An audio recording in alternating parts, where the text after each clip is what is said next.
All right, we are live, ladies and gentlemen. Welcome back to the stream. Welcome back to the stream. I can figure it out.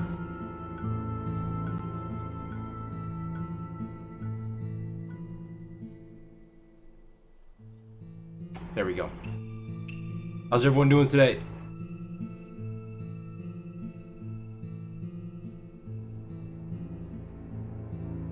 Let's see what we got in the chat here today. Rob, Finn, Chris, Robert, Happy Clouds, Akim Joe, Adrian, Miso, Killpath, Jacob. I hope everybody's doing good, guys. We're so close. Are we 48? Oh, are we 48 away yet? Not yet. Close, man. Close. Guys, this is going to be a chill stream today. We're going to be preparing for Classic WoW. It's on the horizon, man. It's on the horizon. We just got started. We're going to let it fill a little bit here. So today was a long day. I'm pretty exhausted. I don't have as much energy as you guys might have expected. But with that said, I still really wanted to stream just so I could talk with you guys. And we've done a couple streams the past couple days where we're doing kind of group content. A bunch of people on the stream, chilling out, talking about a topic. I just wanted to connect with you guys, just you and me, you know, just so. It's gonna be a fun stream today. We're chill out for a couple hours. Bit Metal, thanks for the 70, my man. 1 bit per hour till classic. Appreciate it. Arvis, how confident are you on the rag clear? You know, man, you just gotta set the bar high. I couldn't tell you. I think the odds are stacked against us. For our week 1 rag clear, but you got to set the bar high, you know. And you know, as cringy as it might be to some, going into this thing, you know, it's been so long. It's been so many years that we've been talking about Classic. We've wanted Classic, fighting for it, just meeting so many people along the way that why not apply yourself to the fullest, you know? And we're gonna be talking about that today. Some, you know, preparing for launch. It feels surreal that we've been talking about this game for so long, and now it's finally gonna be here. And this whole era of just talking about the game is gonna be a thing of the past. We're gonna be playing the damn thing, and it's gonna feel like, you know, we'll probably miss it. We'll probably miss this era when Classic wasn't out and look back on it fondly. Maybe just I will, or our content creators will, just because, you know, there's something romantic about it. Anticipating the game. It'll be out soon. So soon. So very soon. Rag clear won't happen first week, says the fan. You think so, man? We'll talk about that. Yeah, we'll talk about that, dude. Alex, what is up, dude? Good to see you in the chat. I have mad love for you, Alex. Mad love. The Common Sense Nation. Thoughts on the Reddit post about Super Coalition incoming from EVE Online. No idea what that is, man. I'm not a Reddit big brain, but we're going to be just chilling out today, guys. Welcome to the stream. We're going to be talking about how to prepare for Classic, the cringy stuff that you can do, and what I've been doing. Today I went out and I did all my shopping. So, shout out to my wife, dude. Shout out to Lena. She's been nothing but supportive, man. And she knows how much this kind of means to me. And she was, you know, she went out with me to Costco and Target and picked up an office chair today. And knew when I'm sitting in a new office chair, it feels way better. I can tell you right now, it feels way better. Dustbone with 5, dude, gifting 5 tier 1 subs. Thank you so much, Dusty boy. I can't wait to play with you, man. Dusty, rogue class leader in Invictus. Shout out to Invictus. Shout out to everybody, all my Scarum lords on Scarum. Gonna make the best damn server, guys. We're gonna build a home. That's gonna be worth it. Something we can be proud of, you know. Shout out to all my Scarum lords out there. Thank you, Dusty, man. Dusty's in that week 1 rag crew. So yeah, we went out today and went to Costco, went to Target. Sorry, I'll just pull it up. You guys are gonna laugh at me, bro, but I think it's pretty funny. Check this out. This is the loot. Oh man, it's so zoomed in. You guys even see that? Dude, this is one of the funnier things I got, dude. I got a couple of alarm clocks. Because if you're staying up for many, many hours, 24 hours or something. I've never even done a 24-hour live stream, and the first day I'm gonna do a 24-hour live stream, and we're shooting for 31. Why 31? Just because it matches up with a certain arc in the guide, and I want to pick up what is it? The Orb of Orahil, or is it the Manara Voidrender? It's a Warlock class quest that you think it's a level 30 class quest, but it's actually 31, and it just lines up in the guide where it's a clean stopping point. We stop in Orgrimmar 31 first day. We'll feel it out though. We'll feel it out. If we're not like sufficiently, you know, ahead of the pack where we need to be, we might play longer.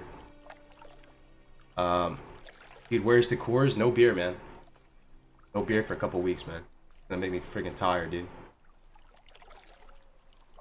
Oh shit! What did Alex say? Me and my friends are meeting up tonight. We may make emergency tunes on Scarum and Incendius. Dude, that would be freaking super hype, man, if you played Incendius. You know, one thing, if you're still here, Alex, is Poongoon. You know Poongoon? Shout out to Poongoon. He's rolling Scarum now. That was awesome, dude. I always wanted to play with Poongoon. It was cool seeing him on the beta. He was playing a shaman, so he was gonna roll on Thalnos, but they pivoted, and I was so hyped to see that. So I bought a couple of these alarm clocks to wake me up.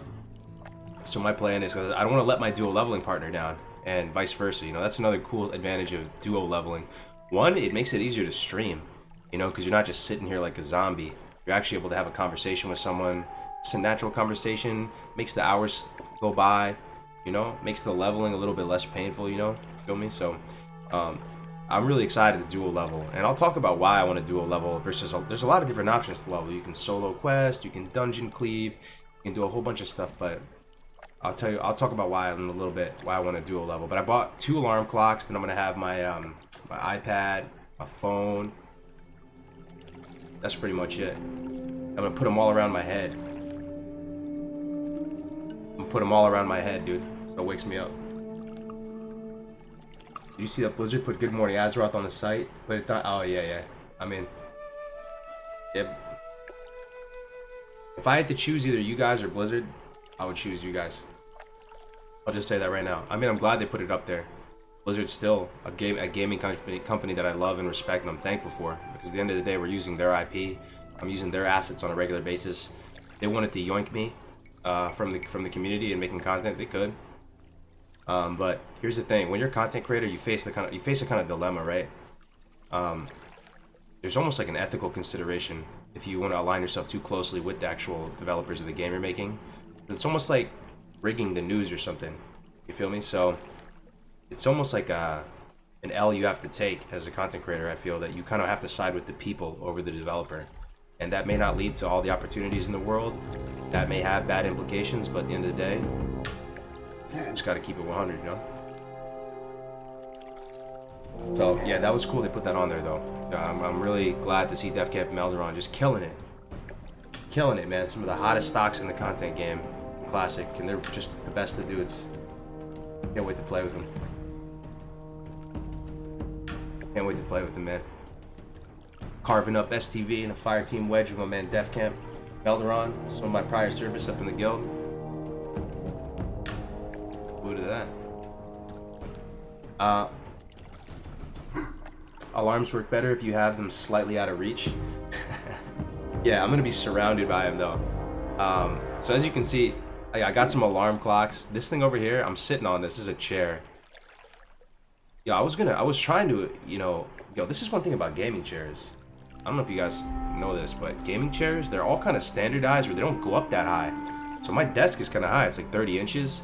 And the thing it's just driving me nuts, man, for the past weeks is that my wrists and my hands, they go up at an incline to reach the keyboard and the mouse. That is a no-go. That is a major no-go if that happens to you, because you're going to get jacked up, man. So you got to always make sure that your wrists and your arms are pointed down, like a downward slant, decline. Or at least, you know, parallel to the marching surface. If it's not, then you're going to get like carpal tunnel and all that shit. So I was sitting on a pillow. I was trying to elevate myself any way I could in my old chair. And I went to Office Depot today, because it's like the only place, you know, that sells damn chairs for some reason. So I went there and I started looking at all the chairs, and they all went up to about the same amount, and I was kind of getting bummed out, like, man, I'm not going to find a good gaming chair.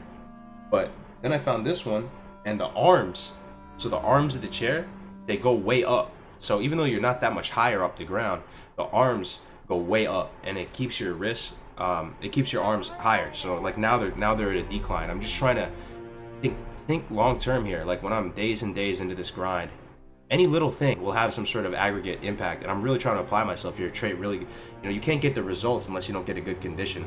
You gotta set the conditions if you're gonna get the result, you know. So I'm trying to create like a cool, comfortable environment to play the stream. I reset my mic so it's all over here now, so it's just not even in my vision right now. Everything, I cleaned my desks, cleaned everything up, made it like a very comfy environment. I also bought 2 fans. Can you guys hear the fans, by the way? I kind of want to ask you that. You guys can hear the fans. So I got these 2 like kind of oscillating tower fans, and the main selling point of them was that they were like these cool fans, like quiet, and I didn't want the stream to pick it up because that would just make the audio way worse, you know. But if you can't hear them, then that's good, because I got 2 fans behind me, and they're just I'm in bliss right now. I'm in bliss, fam. Like I feel great right now. Like I'm just chilling here, like total homeostasis right now. I got my Red Bulls here. As you can see, I bought a ton of Red Bulls here, all the different flavors. Got some protein bars, some kind of junk food bars through the Cliff bars. You kind of need a little something sometimes, you know. Double shot espresso, some cold brews, Gatorades. I bought this. Oh, this other thing I bought too. Fans too loud? Audio sounds good. You can hear them when you speak, but it's a very low static hum sound. I mean, I have them jacked up to the maximum right now, and there's 2 of them, so I could turn it down a little bit. Too, and still be very like cool, you know. Sick EU friendly stream lot. It's almost 3. I know, Infra, man. I usually stream a lot earlier, dude. It's good to see you in here, Infra. Yo, I'm gonna miss you guys, man. What I mean by that is, like, on the private servers and before, we're all kind of just one community. It doesn't matter where you're at. Now we're all gonna be on our servers. There's pros and cons to that, you know. Like now everybody's gonna be split up. I feel like when I hopped in the Scarum Discord, you're kind of like a freshman on a college campus, and you go around and, you know, you see what classes your friends have, you know. You see what classes like your IRL friends have, like, oh dude, what class did you get? You get this one, you get this one. Oh, I got the same professor, man. Like, and I see a couple of you in there that I recognize, but for the most part, everybody's all scattered out, you know. What server I'm playing on? Playing on Scarum. I'm playing on Scarum, man. Playing on Scarum, dude. Really? Oh, dude, we're gonna be talking about that LFG add-on. It's banned? Is that true, Chris? Did they ban that today? Did they say something about that? Did they say something about that? It's getting banned. That's crazy, man. Yeah, that was something I was gonna talk about today, because that LFG add-on is a big no-go as well. Umbrex with 100 knock. Thank you so much, dude. I appreciate it. Make sure you get up and walk around every hour, man. That's a good call. Yeah. So I'm leveling with my dual leveling partner, The Lesson. You guys are gonna get to know him. You're gonna hear him on stream. He might do a little streaming himself. Your content is appreciated. Thanks, man. So you're gonna get to know him, just like you got to know Navik as we were dual leveling. Hopefully you get to know Lesson. He's a really nice guy. Really nice guy. Very, very knowledgeable guy. Humble guy. Really excited to dual level with him. He's gonna be a troll priest. I'm gonna be an orc warlock. We're gonna be, you know, dual leveling as fast as we can on the Scarum server. It's a US East PvP server. I would love to play with you guys. Our guild is still actively recruiting, and it's gonna be a lot of fun. We've been doing a lot of prep work on the PTR, just going through things at GM speeds, or just getting you know, taking the dust off, just remembering where all the quests are at. You know, remembering how to do them and stuff, so we're not having to learn stuff or remember stuff on the fly. We can just go. So it's been pretty good. We still got to finish up the ladder levels tonight or tomorrow. We're gonna go through like late 40s, 50s. There, we might spend some of that in like BRD and dungeons, but yeah, you guys are gonna get to know Lesson over the next couple weeks if you do watch the stream, and he's a hell of a guy, so I think you'll like him. So just looking at this nerdy little pig, got this chair here. Feels so nice, so comfortable right now. The craw water, I kind of like this, like seltzer, flavored seltzer. It's not too sweet, you know. So I got some of that. Oh, and this mouse pad, I was gonna say, it's not even a mouse pad. Any of you guys in the chat have this? It's not a mouse pad. It's like a play mat. It reminds me of Magic the Gathering mat. It's actually not that sugary, man. These 1 bars are pretty good macros. It's like Quest bars. You guys ever had Quest bars? Quest bar is like 4 grams net carb. It's all fiber and like kind of alcohol in there. They have this kind of alcohol in there, a lot of protein in them. These ones, I like Quest a lot. I ate a bajillion Quest bars over my lifespan, but these have slightly worse macros than Quest bar. But let me tell you right now, they taste amazing. You actually look forward to eating these. If you eat too much protein shakes or protein bars, you kind of get sick of it, man. The taste becomes weird. These ones you don't get sick of. You actually feel like eating a maple donut when you eat that. Really big mouse pad. Yeah, it's like a Magic the Gathering playmat. It goes out to like this, man. With your whole keyboard. I got this nice mechanical joint that they gave me out in London. You have a mouse, and it sits on this big mouse pad, and it's just so comfortable. Let me tell you, your desk looks clean. Everything is like sitting on a nice little comfy thing. Really good. Good night from Brazil. Good night to you, man. Good night. Yo, bro, how long do you think the queues are going to be Monday night US East? It's probably going to depend on the server. What do you guys think? You think they're all going to fill up by that time? You think they're all going to fill up to full? I think even Scarum is still what, medium right now? I think Scarum's going to get full. I think Scarum is gonna get full, to be honest. The Discord's been filling up, you know, it's been filling up. I think there's a lot of sleeper cells out there that are gonna play. So, yeah, as you can see, this was my haul today. I went there. You can see all the dog hair at my car, on my car, man. My dogs always ride with me. Whenever I go drive somewhere, my dogs come with me. They jump in the back here because I got 3 rows of seats. So I put the third row down, and then they hop in the back and they can just roll around. And they have their own airbags. They have their own fans back there. Just spoiled little puppies. Code Blue with 1,000 bits. Thank you, bro. Thank you, bro. If you're a viewer leveling of Druid, bookmark Code Blue's definitive guide to modern macros classic tested in beta. Code Blue is actually a big friend of the channel. I would actually feel safe clicking that if you are playing a Druid. Thank you for the 1,000, Code. Good to see you, bro. Big bro. Show your dog. I got 2 dogs. I got 2 German Shepherds. Big girls. 100 pounds. 100 pounds each. One's not quite a year yet. She's long coat. You guys know German Shepherds. I love German Shepherds, man. I fell in love with that breed years ago. Best dog, man. I mean, all dogs are great, right? But German Shepherds. Anybody have German Shepherds in here? Actually, one's a long coat. She's you know, that big skull, kind of like Russian skull. The what do they call them? Like the West lines, Western European lines. And then I have my other one, Adel. She's a Czech line, working line dog. She's black and red. Just built to work, man. They're just beautiful dogs. 100-pound females, yeah, they're pretty big. No, the female may not be 100. Maybe she's like 90 or something like that. They're big though. They're fit. They're pretty fit. I got a yard out here, so they run around out there and cause all kinds of mayhem. Many people have not played in years like me, and we're just gonna buy game time the day before, and many more will only log after the first week. I would agree with that. Yup. Hey Cargos, Punkrat gave a shout out to your leveling god in his new video. I saw that, dude. Shout out to Punkrat. I don't really know him too well. He's hit me up a couple times, so I'll talk with him. And dude, shout out to Punkrat. That was a really nice gesture. I appreciate that, man. If you're out there, if anybody, you know, is part of his community out there, I really appreciated that because we've been working hard on that. I'll pull it up for a second. If you guys are still looking for a leveling guide, I'm really not trying to troll you guys. Like, this is really not just like a hollow shill attempt right here. This is really good. This thing is freaking sweet, man. I don't think you're like, what else is even better than this? I don't even know, man. Joanna's you have to pay for now, and the thing about Joanna's is good. I mean, Joanna has his brand is all leveling, right? But this guide is duo friendly, trio friendly. You kidding me, dude? Forget about it. Like, it actually factors in your class quest, so I'll put it in mine. You guys have probably seen me put this up on stream before. Oh, check this out. They added a new step though. So you remember how before you couldn't save your step because it got erased if you closed out of it. You'd have to like go manually click back. So now they added a feature where you can click your level now. So like if you're level 20 or something, I'll put 20, right? So you want to dual level as these classes at 20? Go check it out. Do that. Good. We're back.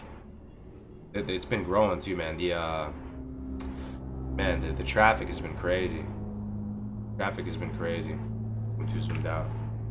Yeah, that's why. There we go. You guys can see that, right? It's so. I mean, if you're still looking for a leveling guide, you should consider using this.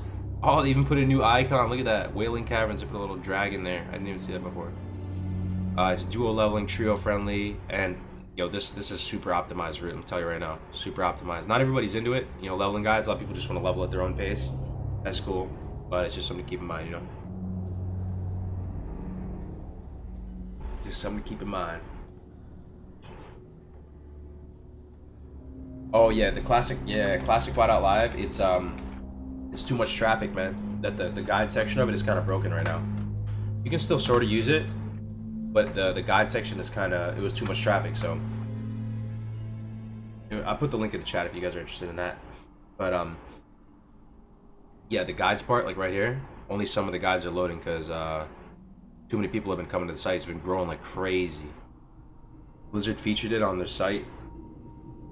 It's just been growing like crazy. So sorry if it's kind of messed up, but the leveling guide is actually fine. Leveling guide works fine.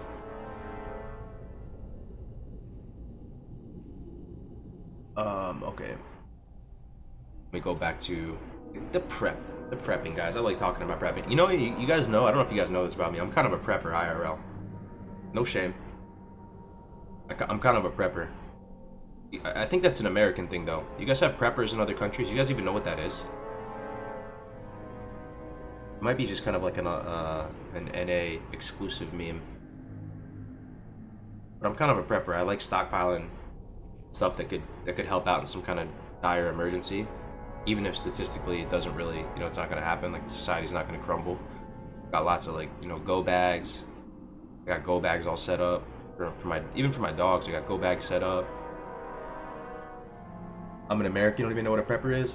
It's pretty much people who like prepare, like they overly prepare for bad scenarios, but you know, you always have like lots of food and water and power and stuff like that all stockpiled up, and you know, tend to get bug out bags. There you go. Some people know about it. What's this one? I can show you one of my bags. Hey, yeah, some guns for sure.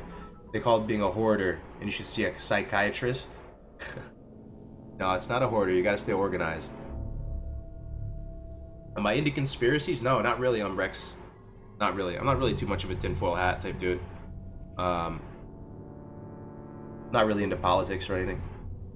What am I prepping for? Well, right now I'm prepping for Classic WoW, ladies and gentlemen. The way I look at it right now is like we're about to hit the beaches right now. We're about to hit Omaha Beach, D-Days in 2-3 days. And right now we're before the operation, talking about battle plans, talking about, you know, what the strategy is going to be. And it's going to be crazy, man. We're going to see noobs dropping out of the pack left and right, getting DC'd, sitting in queues, losing motivation. There's going to be this crazy pack. Like, I feel like a launch day, you're going to be hitting Valley Trials, and it's just going to be like they have a 50 up in a little bunker, and they're just going to be like, pop, pop, pop, pop, pop, pop, pop, just killing all the noobs, man. And you gotta run up the beat. You gotta run up the beach. You know, you gotta run up the beach and get ahead and get up there. So a lot of drinks there. Where's the food? So my food, what I'm doing for food is there's a site called Freshly, and Freshly is a delivery service. So they deliver food to you, like meals that you just microwave, but they're actually fresh food though. It's not frozen, and it tastes really good. And it comes every week. It comes in a big package with ice. So check out the new blue post Blizzard will be blocking casual LFG out on. They posted 22 minutes ago. Dude, that is awesome. That is awesome. Can you link that? Can anybody link that to me in Discord? I can pull it up on the stream if you link it to me in Discord. The imps in the caves have AKs. Yeah. Hey, Yellow, dude. It's very good to see you in here, my man. Very good to see you, dude. It's been a minute, Yellow. I hope you've been good, my man. Oh shoot, is Sarmonican here dropping bombs? Where's Sarmonican at? Sarmonican with the 10,000. I don't know why it didn't pop up on the screen. Sarmonican with the 10,000 biddies. Thank you so much. Halfway done moving, only a couple of days to launch. Sarmonican, thank you so much. Easily #1 supporter of the channel. I really appreciate that. Thank you very much, Sarmonican. Keeping a roof over your boy's head right now. I really appreciate it. I can't wait to play with you too and your husband. It's gonna be really fun. They're gonna be dual leveling. What are you guys doing? Are you doing priest mage? Sarmy, you going priest mage? Congrats on the move too. Moves can be a nightmare. Anybody, dude, one's in the chat if you hate moving. Moving is so painful. God, it's painful. You always lose a bunch of stuff and you end up just, oh man. DM'd you the blue post about the LFG add-on. Alright, that's great. We were talking about this morning in the Scarum Discord. We were talking about that LFG add-on. What do you guys think about that LFG add-on? I don't know, man. People were saying it's not that big of a deal, and I was kind of taken aback. People were like, it's no big deal. They're getting around. What do you guys think about that LFG? Do we need to apply to get into your guild, or is there an alt guild yet? No, you can still apply. I think we're closing out general membership, though. We're still actively recruiting for the raids. We got 3 raid groups going. I think a 4th is forming for a weekend raid. A weekend raid's forming on a 4th one as well. So they're still actively recruiting, but I'm not gonna lie. I think it's there is a guild cap, you know, and we're looking for really people who are going above and beyond with the applications. People that are really, you know, trying to, you know, really kind of go above and beyond. I mean. What happened, dude? Dustbone with the 1,500 bitteroonies, my man. Thank you very much, Dusty. We have a meeting. You have a meeting right now? We have a meeting? Do I have to stop streaming?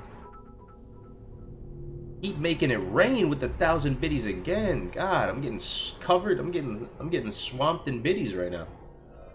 Thank you, Code Blue. I appreciate it, guys. I don't know what to say. I really appreciate it. Thank you very much for the donations. So happy they banned that add-on, dude. You broke the first rule of prepping. Don't let the public know.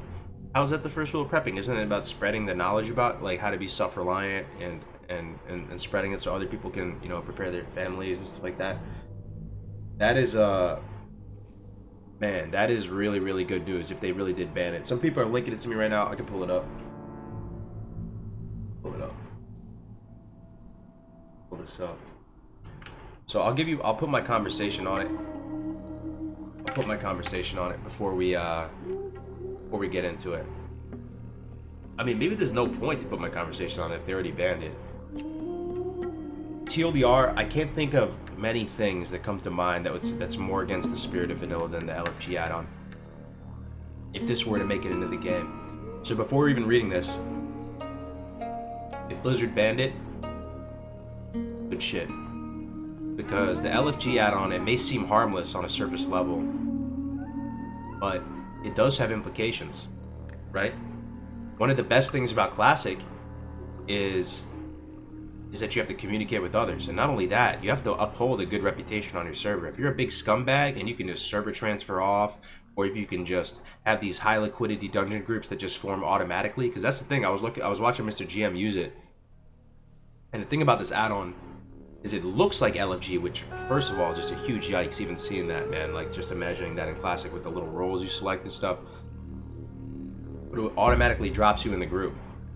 So you queue up in this and it just drops you in a group. So it takes away that reputation a little bit. Because imagine you gotta be good to people, you gotta be selfless to people, you gotta do nice things for people so they remember you. And then if you have to run a UBRS, you have to run something and then you whisper someone who you might know in that group and you go, hey man, you got one slot available? And he's like, let me ask, you know, and then they ask around and say like, yo, Cargo's a good dude, like I played with him before, a nice guy, like no drama, like no issue, like yeah, let's invite him. And if there's LFG in here and you just hit a little button and it's just brain dead and you join groups, that's a huge yikes. That's against the spirit of it. Dude, they should ban all add-ons? All add-ons? All add-ons, dude. But with another 100, the add-on didn't do anything other than read and write in chat. Blizzard says it violated the spirit of the game. I think that in of itself is debatable, but could have led to consequences even Icy Veins did not intend. Okay. Yeah, I mean, dude. That's the thing too, man. So now I'm thankful that we're in this era of WoW that we have 2 versions of the game. Now we have stuff, we really truly have different strokes for different folks. If you enjoy mythic raiding progression, new raids, you enjoy the quality of life features of BFA, if you enjoy transmog, if you enjoy battle pets, if you enjoy that kind of action MMORPG or action RPG, whatever they call it, if you enjoy that, yo, knock yourself out. You got this awesome game to go play. But if you enjoy the old style, now you have Classic to play. So just keep that stuff out of Classic, man. Just, I mean, put it in BFA is what I'm saying. But let me read this though.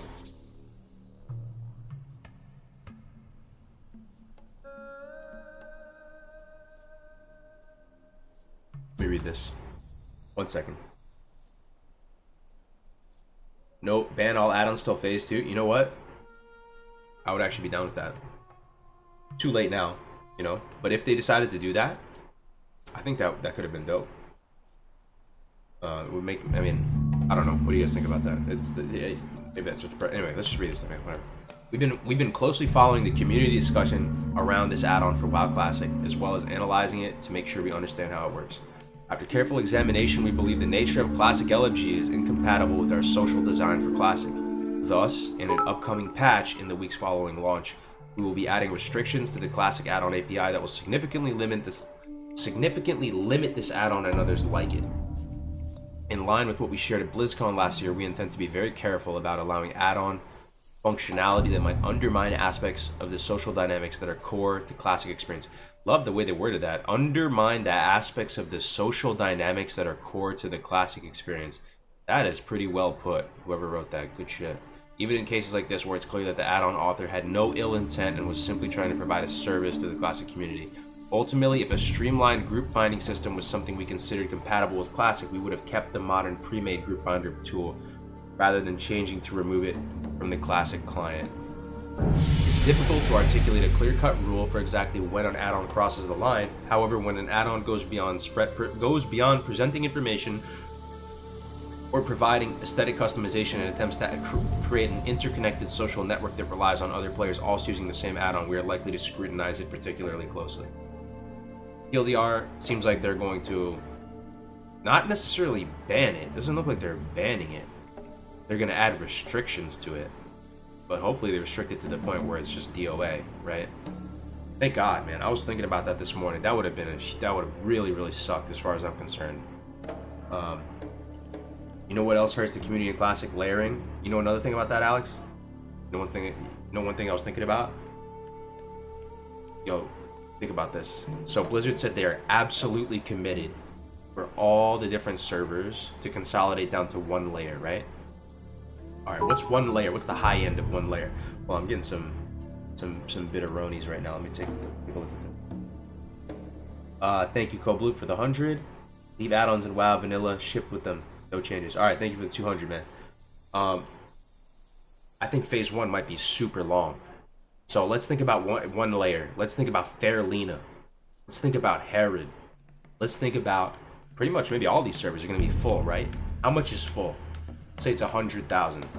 Say it's 100,000. How long is it going to take to consolidate 100,000 to one layer? And let's say a layer is 10K on the high end, 10K. How long is it?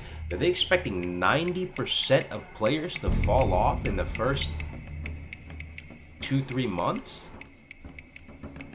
Dude, there's a possibility phase 1 could be like 6 months. There's a possibility that phase 1 would be super long.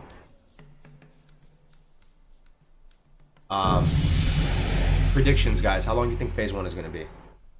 I don't mean to skew it too much, but just, you know, try and think for yourself here. But I mean, I like what they said. They said it like 2-3 times. They're like, we are absolutely committed. That's strong. That's like the strongest language Blizzard would ever use to reducing stuff down to one layer before phase 2 and world bosses and PvP and all that, right? Because you don't want to have the layer hopping for PvP, manipulating the rank 14 PvP system. You don't want that for the world bosses.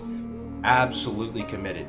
But if you got 100K just thick server, Fairlina, Herod, how long is it going to take for 90% of players to, you know, consolidate, man? Until January? Okay. So let's say it's until January. Alright, so it comes out end of August and it goes all the way to January. Does that mean we're going to have layering for like 6 months? Right? Some people were saying, yo, layering's not a big deal. 2-3 weeks of layering, what's it going to hurt? And I still think it could hurt a lot even in 2-3 weeks. Don't get me wrong. I think you're going to have a ton of players with specifically title charms and, you know, Devil's Soul, all those, the cross layer auction houses, all this. You're going to see this big inflation of resources. And the name of the game in phase 1, because there's layering, let me state this. The name of the game, the overarching strategy of phase 1 is to stockpile resources. You know why? Because there's not going to be layering in subsequent phases. So you want to manipulate layering, just get as much resources as you can. Also, come phase 2, it's on like Donkey Kong. Because PvP system's out, and it's just going to be an absolute grind fest. It's going to be a /played fest test, because there's not going to be BGs, and you're just going to have to go out there pretty much with the least amount of people and just go to Dire Maul and stay out there for the longest and try and kill as many people as you can. And you're just going to be out there like all day, every day, just blowing through consumables. So THC Force goes, thank you, brother, for the $5, dude. I think they would spin up new realms and offer characters or guild transfers to balance of 100k. That's still a lot, though. Server transfers, and I mean, bro, I'm just saying, if it's a 100k server, which we can expect, the streamer server is going to maintain a huge population, right? Hera is going to maintain a huge population. How long is that going to take until it's one layer, dude? That's going to be the thickest layer ever. It's going to be a 20k layer, 30k layer. There's huge queue times. Maybe 10k would be huge queue time. Thanks for the $5 for us, Ghost. Good to see you in here. I think they would spin up new realms and offer char guild transfers to Can't balance. wait for easy your Devil Sword on your Hunter. You going Hunter, Alex? You figured it out? 10K numbers are I know you're on the true. fence List between, contingency plan. Warlock and Hunter, the two best classes, you know. Yeah, definitely easy Devil Sword, no doubt. Definitely easy Devil Sword. You should get title charms too. So another thing they confirmed in that AMA the other day is they confirmed that the way layering is going to work is that it's just one guy. One guy invites player A invites player B is going to go phase into layer A. All right, so it's the guy who does the inviting. They phase into that person's layer. So all you got to do is you go out there, go out to Arathi, go out to the coast, go to that little ship, see if Najak is there, kill him, he doesn't drop it. Tell your friend in Orgrimmar to invite you to another layer. You join his layer, you sit there for a second, Prince Najak's available again, you kill him, and then let's say there's a 5-10 minute cooldown on layering. You just chill out, man. You eat a hot pocket, drink, watch a video, wait 10 minutes, then you find another one of your friends in Orgrimmar, say, hey man, invite me to your lair. Invite, go to that lair, kill Prince Najak again, even just right there, you have like three shots at a title charm right there. You should get it, honestly. Is Kargas playing on Herod? No, I'm gonna be playing on Scarum. I'm really excited to play on Scarum, let me tell you guys. So far the community's been mad cool. The Discord isn't too crazy. Some of the server Discords are kind of crazy, man. In the Scarum Discord, we've got some good mods in there. Chat's pretty chill. There's a pretty decent balance from Alliance to Horde. Let me take a look right now. 930 Alliance to 1100 Horde. Is that bad? That doesn't seem too bad. I feel like that'd be pretty consistent with the other servers. I'm hoping to get Broken Tooth. Oh, hell yeah, dude. Broken Tooth? Oh, easy clap. Broken Tooth is going to be easy. Yep. Easy, man. Broken Tooth, Devil Swords. The one thing that's interesting is the Lotuses, though. It's cool that they're going to have that longer respawn time. What is it, 60, 90 minutes? Something like that. That'll be one of the only commodities that's probably super expensive. You're joining on Scarum. Hell yeah, Cheese Crumbs. Good to see that. Where is everybody playing at? I want to see some server representation up in here. Where's everybody gonna play, man? Irish Killzone. Is that you, Battle Buddy? Irish Killzone, the airborne ranger that leads the way, in the chat, making a cameo. Thank you very much for hanging out, Irish. Good to see you in here, man. It's been a minute.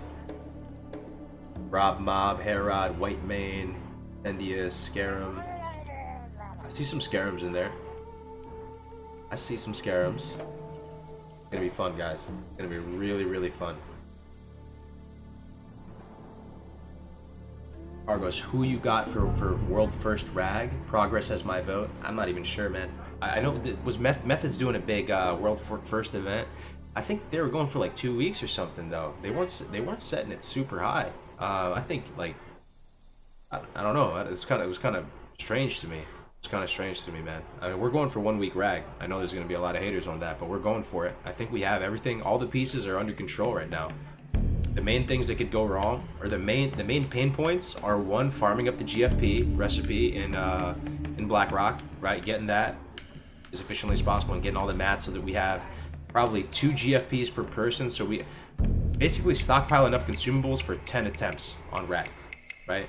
If we stockpile enough for 10 attempts on rag, we tell everybody while leveling, don't vendor anything, like even superior health potions, save that, all that. And then we get the first couple people to get to 60, we just get them on the elementals and Silithus right away. We start farming away at that at the Hydraxian Waterlord rep, get those quintessences. You only need a couple because you only need a couple because they can go out and get another one.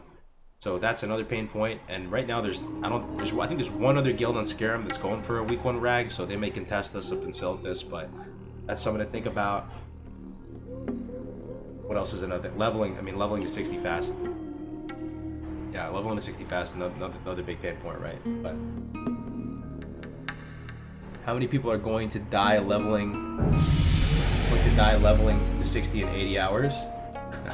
I am rolling the fat holy pally. Would I be able to dungeon level and wear a dress until 60? I'll be rolling a fat holy pally. Thanks for the $5, Phallic. Would you be able to dungeon level? Absolutely. Dungeon leveling as a paladin is an absolute joy as holy. It is an absolute joy. The spell cleave leveling as a paladin on the alliance side is an absolute luxury. Even in Dead Mines at level 20, if anybody's watching that on the beta, I was tanking Dead Mines at 20. And even at 20, 22, I think 22 is when you have your full kit, because you get that concentration aura too. Once you get that concentration aura and you have your holy talents, you can just heal yourself as the tank when needed. There's so much impact, and you can, oh man, dude, tanking as a paladin, doing dungeons is just an absolute joy. If I was playing Alliance, that would be a strong consideration for me. Also, the other day we realized that interaction between the Warlock talents, where you get the 70% pushback resistance on Rain of Fire and Hellfire, most notably Hellfire. With Paladin concentration, or you can complete that circuit and the Warlock can Hellfire freely, and not worry about pushback, because it's a very expensive spell, right? So, yeah, dude, Paladin is an absolute joy to dungeon level, I would say. That's probably the way I would go. Paladin's freaking OP. Paladins are great in vanilla, absolutely, man. Question for you: do you think these new servers being added will have longevity into the future? There's a kind of divide on my guild right now about whether or not we want to get off of White Man. A lot of guilds getting broken up, guys. A lot of guilds are getting broken up right now. The server is like the first real curveball that's been thrown at these guilds, and even us with Invictus, man. Like a lot of people were torn on what server to go to. We ultimately, made a decision, and people were pretty happy right now. But people, guilds are falling apart, and I don't know how to answer that. I think there's going to be a lot of people that are going to start playing the game after the game even comes out, though. So there's a good chance that all these servers we're seeing right now are going to be full. You think LFG will be allowed? Hey, Brandon, we were just talking about that, man. Actually, I think they just they DOA'd it, hopefully, with this. Week 1 rag question. Oh, Nixia's head will be in the game phase 1. Have you guys thought about? Too long. 2 minutes too long, man. Too much of a nightmare. We'll do it after. And even if we get like a day 8, day 9 rag kill, that's still good. You just set the bar high. So even if we don't do it in a week, we're still going to be going as hard as possible, and we'll kill rag shortly after. What do you think queue time will be on Scarum on release? It's hard to say, man. On a full server, I would guess the queue time would be 1 hour to 2 hours. I don't know. I felt like when we hopped in the queue during the stress test, if you remember that, right? It seemed like we had some people were hitting that authentication queue or whatever, and it would say like position 10,000, but it moved really quick. If you remember, it moved really quick. So I'm hoping it would be the same kind of thing. Like, yeah, it looks like a really scary number there, but you move pretty quickly through the queue. So I would guess like 1 hour or 2, but even that really sucks, dude. Getting 1 hour or 2 in the queue. Cargos, are you a nasty girl? Yeah, I'm in the National Guard raising, absolutely. Hey Cargos, I just uploaded up my first classic WoW video. Mind checking it out? I can do it I'll do it offline after the stream, man. I'm just chilling out right now, just kind of hanging out with you guys. We can talk about leveling preparation too. If you guys have any questions, happy to answer. We can kind of go through our route too with the leveling guide and show you. We're going into the 20s and 30s. We just refined a lot of stuff. There's a lot of stuff too if you're dual leveling that you can do. A lot of quests that you can handle that you couldn't handle as solo. So we made some alterations to this route. This route is really solid, don't get me wrong. You can follow this route to the T and be successful, but we even made some alterations to this route to optimize it for our duo. Let's see. How important is Hydroxy and Waterlow's reputation? It's pretty essential because you can't summon Major Domo. You need the runes. You need to extinguish the runes. You expect queues several hours longer for full servers? That'd be rough. That'd be rough. I think we're gonna be able to dodge that though if we just get there. We get into the character screen a couple hours early. It might suck, you know, doing nothing and just waiting there. But I think if you get there 3-4 hours early and you just hang out in Discord and you just move your guy around a little bit, Blizzard confirmed that the button is just gonna turn red and you're gonna be able to just enter the world. So you're just sitting there, you're spinning your guy around, hanging out, you know, talking about your leveling plans or whatever your strategy is going to be. It turns red, bam, bam, bam, you're in. That's probably going to be the play. Are you going to drain tank with Succubus? I love questions like that. So if I was solo leveling as a Warlock, really without a shadow of doubt in my mind, I think drain tanking with the Succubus is the way. It's when you do it though, right? Like, so it's probably the time that you do it, I'd say is when you get to the 30s. When you get to the 30s would be like the earliest you would do it.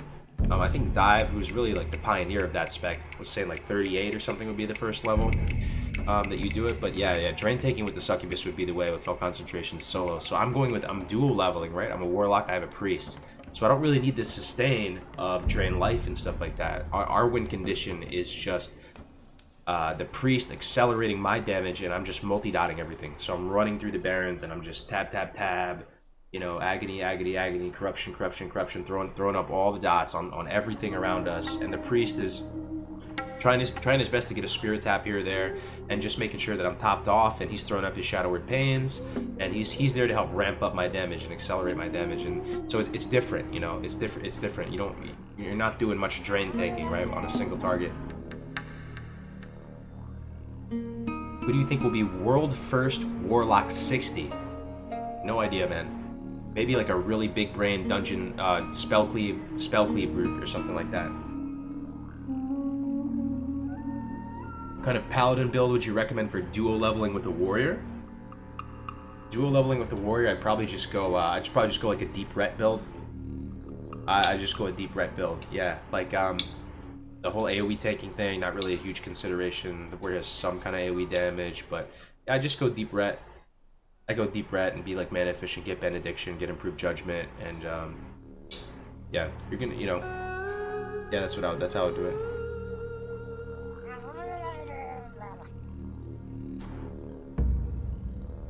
Isn't it true that you can only be $30 on the character sheet? Oh my Atlanta, Georgia. Holy moly, dude. Seamus McDonald with the 100 Canadian dollars. Cheese and rice. That is a very generous donation. Just to clarify, are you going to be streaming everything on launch? Thanks for all you do for the community. See you on Scarum. Thank you so much, Seamus, for the 100. I really appreciate it, dude. I'm gonna be streaming everything. Yep. And it's really cool that you're gonna be on Scarum, man. Are you in the guild, Seamus? Are you Alliance, Horde? Thank you very much for the very, very, very generous donation, man. I really appreciate it. I really do. I will be streaming everything. Yeah, I think it's gonna be really cool to look back on in the future too. You know, when I'm an older boomer and I just get to look back on this experience, it'd be really cool to be able to see it minute by minute. And this is probably gonna be the hardest I've ever tried at a game, man. I went pretty hard back during Halo 2 and kind of, you know, played a whole bunch and joined some tournaments and went to the MLG Meadowlands with my buddy Chris and got owned and all that. I mean, that's probably the second game I applied myself to the most. But with this game, I mean, you know, after talking about it so long, you might as well go hard, right? And I think I'm gonna really try to, you know, apply myself and try and, you know, try and do this. This 1 week rag thing seems pretty cool. We also might turn it into kind of like a little corny documentary. We have someone in the guild who's experienced with video editing, and he might be taking some clips from the streams and stitching something together, just tracking, you know, our kind of fresh guild's experience trying to go for this goal. So it should be kind of cool. You know, a bunch of older gamers saddling up one last time, one last adventure through the best game ever made, the game of their childhood, the game of their generation, going for this seemingly impossible goal, or not impossible, people have done it before, you know, but yeah, it should be cool.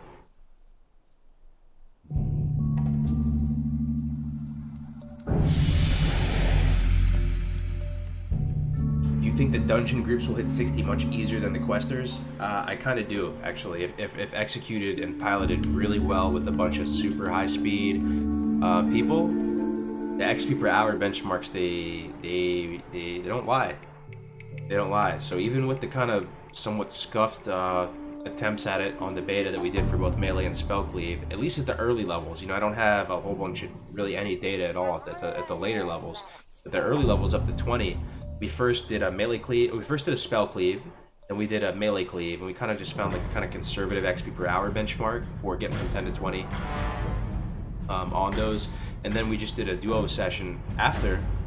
We did Warlock after that, and we kind of just looked at our XP per hour as we were leveling, and sometimes it would dip below 10k, and then it would pick back up and go up to like, you know, 20k or whatever it was, but it was looking like the, you know, the dungeon cleaves were very strong for sure. But I really do think people are underestimating how hard that is to pull off.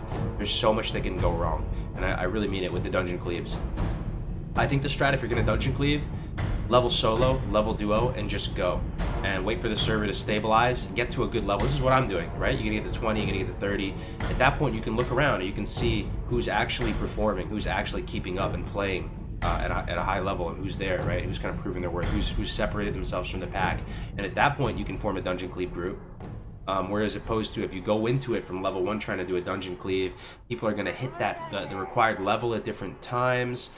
People might be separated by queues. A lot of stuff can go wrong, you know. And the advantage, though, if you do it with people going into it and you all align your sleep schedules really well, you know what to do, you're probably not going to scuff the resets when you reset the dungeons. If you were just to find a group with a bunch of random people, you could mess up the resets on it. It's tricky to pull off, is what I'm going to say, and I don't think it's for the faint of heart, the dungeon leveling. Also, after about 5-6 hours straight of dungeon leveling, are you going to stay motivated and still be able to keep doing it?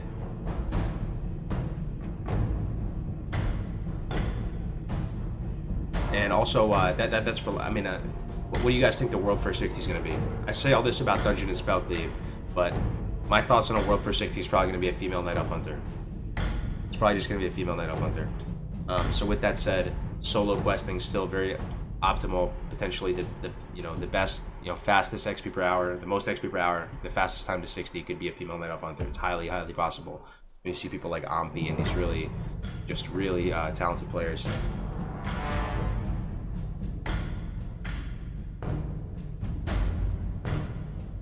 Athene going to be World versus. Is he playing again? Is he playing Classic?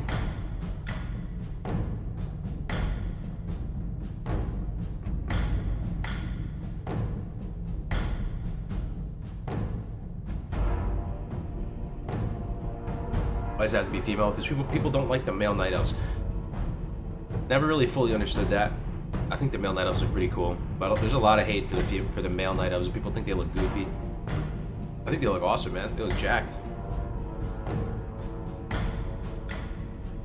Where's Ampi playing? No idea, but he is a very big brain hunter. I really enjoy watching his stream, and he deserves a lot more recognition. Ampi is an absolute beast. Did you hear about Kungan coming back? I didn't. No, I'm a little bit lost in the sauce when it comes to celebrity WoW players. Troll or Undead Shadow Priest? I'm a Troll Priest all the way. I think Troll Priest is so strong. I could talk at length of why I think so. I think Troll Priest is maybe the strongest PvP racial, dude. Maybe the strongest PvP racial. And don't take my opinion too seriously, because until I've seriously ranked and played at that top level and ranked to 10, ranked to 11, 12, 13, 14, take it with a grain of salt, right? But I do plan on ranking and going pretty hard on the PvP front, and where I'd like to get rank 14. Maybe we'll see what that kind of takes. But I do think the Troll Priest racial is so strong. I'm speaking about Hex of Weakness. Hex of Weakness is a big deal. Very big deal. There goes, how come on the leveling guide, if you select any other level than 1, it doesn't work? Is that true? No, it should work, man. Look, well, let me plug it in. Tauren Druid, Tauren Hunter, and Tauren Shaman. We'll do level 15. Look, it worked. There you go. And the Sludge Fan, you're doing Salmon Flange. Right? You're doing the Salmon Flange. You're at the manual right here. You're doing those twisting the knobs. Twisting the knobs. How much does the troll racial account for hunter DPS? Oh, okay, good question. So we did a hunter basic combat training kind of RP thing the other day, and we had some legendary hunters on there. I have to say, Rosiah was on there, Alondris was on there, I think MetaTV was on there, and I thought that the troll berserking ratio went up to 30% haste. I mean, there's no haste in vanilla, but it's sort of like a haste. It increases your attack speed by up to 30%. You know, if you're getting full value from berserking, so you're low enough health to extract full value from berserking. Alondris said, contrary to popular belief, and it seemed like I saw that floating around the Hunter Discord, that berserking actually is up to 43%. Correct me if I'm wrong, chat. It's 40 something, and that is, dude, that is not to be understated. That is a huge amount of attack speed bonus. Can you please tell me what the Esports Shortcut is on the guide? The one Tell early me on more in about Durtar? this troll priest situation. I was planning on UD, but now you've got me thinking. I'm definitely PvP focused. Jake, thanks for the $5, man. Yes, I'll answer in 1 second. Thank you very much. So the Esports Shortcut is referring to in Razor Hill. There's that tower above Razor Hill, right? And you have to go up there and you get canvas scraps. That tasks you to go out and pretty much kill the Kultaros or kill the centaurs down in the centaur area and pick up canvas scraps. You turn it and you get the bag, right? So instead of walking all the way outside Razor Hill and walking all the way around, you can kind of just go around this tree and just walk right up the ramp. It'll save you like 20 seconds. So that's our little nickname for it. There's a lot of those in here. You kind of just have to go to the area on the marker, like even right here. For example, step 10. Go up idyllic path. And anytime you have like a little question about the guide, you can click this little menu thing and it'll usually pop up a little more information. So the exact coordinates are right here. You could go to it, you can zoom in. Oh, maybe I'm zoomed in all the way right now. You can zoom in. You kind of just have to use your brain and figure out what they mean by that. This is kind of a shortcut. Where is it taking us? To principal source, which is, okay, you have to get the Tonga. So it's probably going up a mountain. Probably walking up this mountain right here and taking a shortcut instead of walking all the way around a mountain. So you just kind of have to use your brain a little bit. Okay, so about the troll priest. So I could my opinion on this could be heavily biased from the fact that I'm gonna be playing a warlock, and not only a warlock, I'll be playing an SL warlock, and I'm really motivated to make it work in a pre-made battleground environment. And one of the key pieces to the puzzle that I'm optimistic about, and I think is going to be a very high impact play, is to run troll priest. Now, troll priest in vanilla have a couple different racials for every different race. They're the only class that really has that. So dwarves get Fear Ward, they get that little burst of healing thing. You know, night elves get Star Shards and Elun's Grace, and trolls get Shadow Guard and they get Hex of Weakness. Hex of Weakness. I can just pull it up. I'll just pull it up. Better just pull it up. Hex of Weakness right here. So it goes up a couple ranks. You can get it, you know, ranks all the way up to rank 6. So rank 6. 240 mana weakens the target enemy, reducing damage caused by 20 and reducing the effectiveness of any healing by 20%. So you don't really use the max rank 1, you just use the rank 1 Hex of Weakness. And if you look at rank 1 Hex of Weakness, it's so cheap, dude. It's pennies on the dollar. It's only 35 mana. That's so cheap.